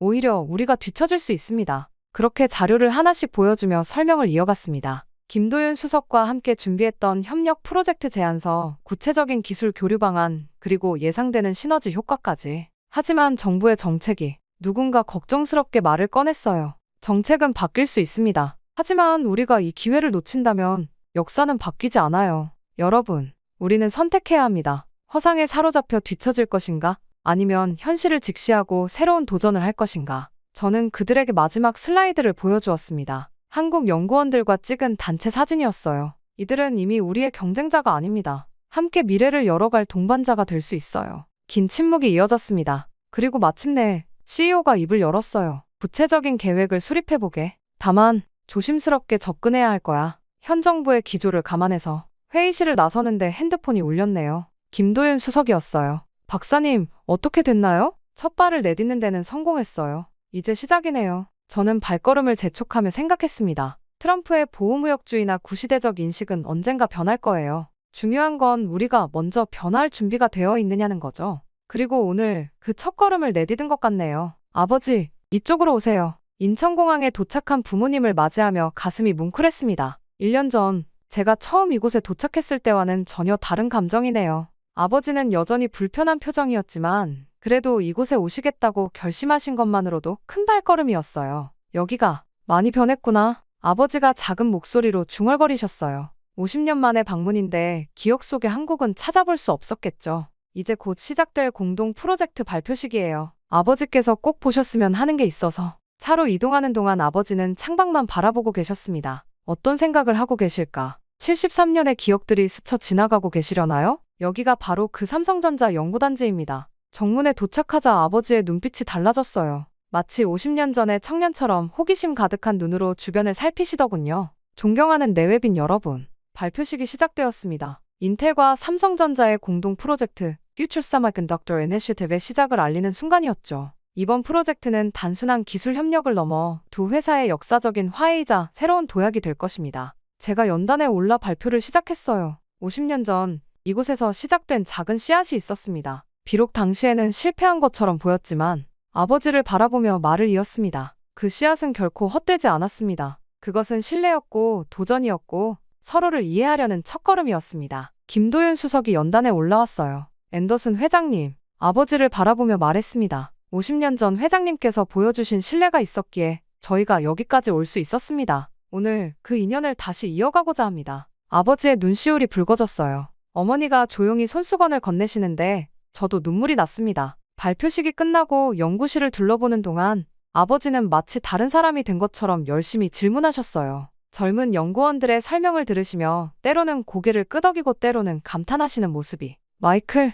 저녁 식사 자리에서 아버지가 입을 여셨습니다. 아빠가 잘못 생각했던 것 같구나. 50년 동안 나는 내 상처 속에 갇혀 있었어. 아버지, 하지만 오늘 보니 그들은 정말 자신들의 길을 걸어왔더구나. 그리고 내가 그 다리를 놓다니. 아버지의 눈에서 다시 눈물이 흘렀습니다. 그때 핸드폰에서 알림이 울렸습니다. 김민수 연구원이 보낸 메시지였어요. 형, 우리 이번 프로젝트로 노벨상 타는 거 아닐까요? 순간 웃음이 났습니다. 그래요. 이제는 꿈꿀 수 있어요. 우리가 함께라면 어떤 편견도 어떤 한계도 뛰어넘을 수 있을 테니까요. 저는 창밖의 한국 풍경을 바라보며 지금까지 있었던 여정을 되돌아보았습니다. 돌이켜보면 제가 한국에서 얻은 것은 단순한 기술적 통찰이 아니었습니다. 처음 이곳에 왔을 때 저는 기술 도둑질하는 나라라는 편견에 사로잡혀 있었어요. 아버지의 상처가 만들어낸 그 편견은 제 시야를 너무나도 좁게 만들어버렸죠. 하지만 6개월의 시간은 그 모든 것을 바꾸어 놓았습니다. 진정한 혁신은 모방에서 시작될 수 있다는 것. 하지만 그것은 결코 모방에서 끝나지 않는다는 것을 배웠어요. 한국의 과학자들은 기존의 한계를 뛰어넘기 위해 끊임없이 도전했고 그 과정에서 자신들만의 독특한 혁신 문화를 만들어냈습니다. 수직적 위계 질서보다 수평적 소통을, 안정적 현상 유지보다 과감한 도전을, 그리고 개인의 성과보다 팀의 성장을 중시하는 문화. 이것이야말로 그들이 이룩한 진정한 성과였던 거죠. 더 놀라운 건 그들이 결코 과거의 상처에 연연하지 않았다는 거예요. 오히려 그것을 발판 삼아 더 높이 도약했죠. 아버지 세대에 대한 원망 대신 그들이 보여준 신뢰를 소중히 여기며 자신들의 길을 개척해 나갔습니다. 이제 저는 압니다. 진정한 경쟁력은 기술력만이 아닌 그것을 가능케 하는 문화와 정신에서 나온다는 것을요. 그리고 미래를 향한 진정한 도약은 서로에 대한 이해와 존중, 그리고 협력에서 시작된다는 것도요. 한국에서의 시간은 제 인생의 전환점이 되었습니다. 이제 저는 더 이상 과거의 편견에 갇혀 있지 않아요. 대신 새로운 가능성을 향해 눈을 크게 뜨고 있죠. 아버지의 상처가 치유되는 것을 보며 저 또한 치유되었으니까요. 이것이 제가 얻은 가장 큰 깨달음입니다. 우리는 서로를 이해하려 노력할 때 비로소 성장할 수 있다는 것. 그리고 그때 우리가 꿈꾸는 미래도 한 걸음 더 가까워진다는 것을요. 제 이야기는 여기까지입니다. 긴 이야기를 들어주신 모든 분들께 감사의 말씀 전하고 싶어요. 행복하세요. 감사합니다.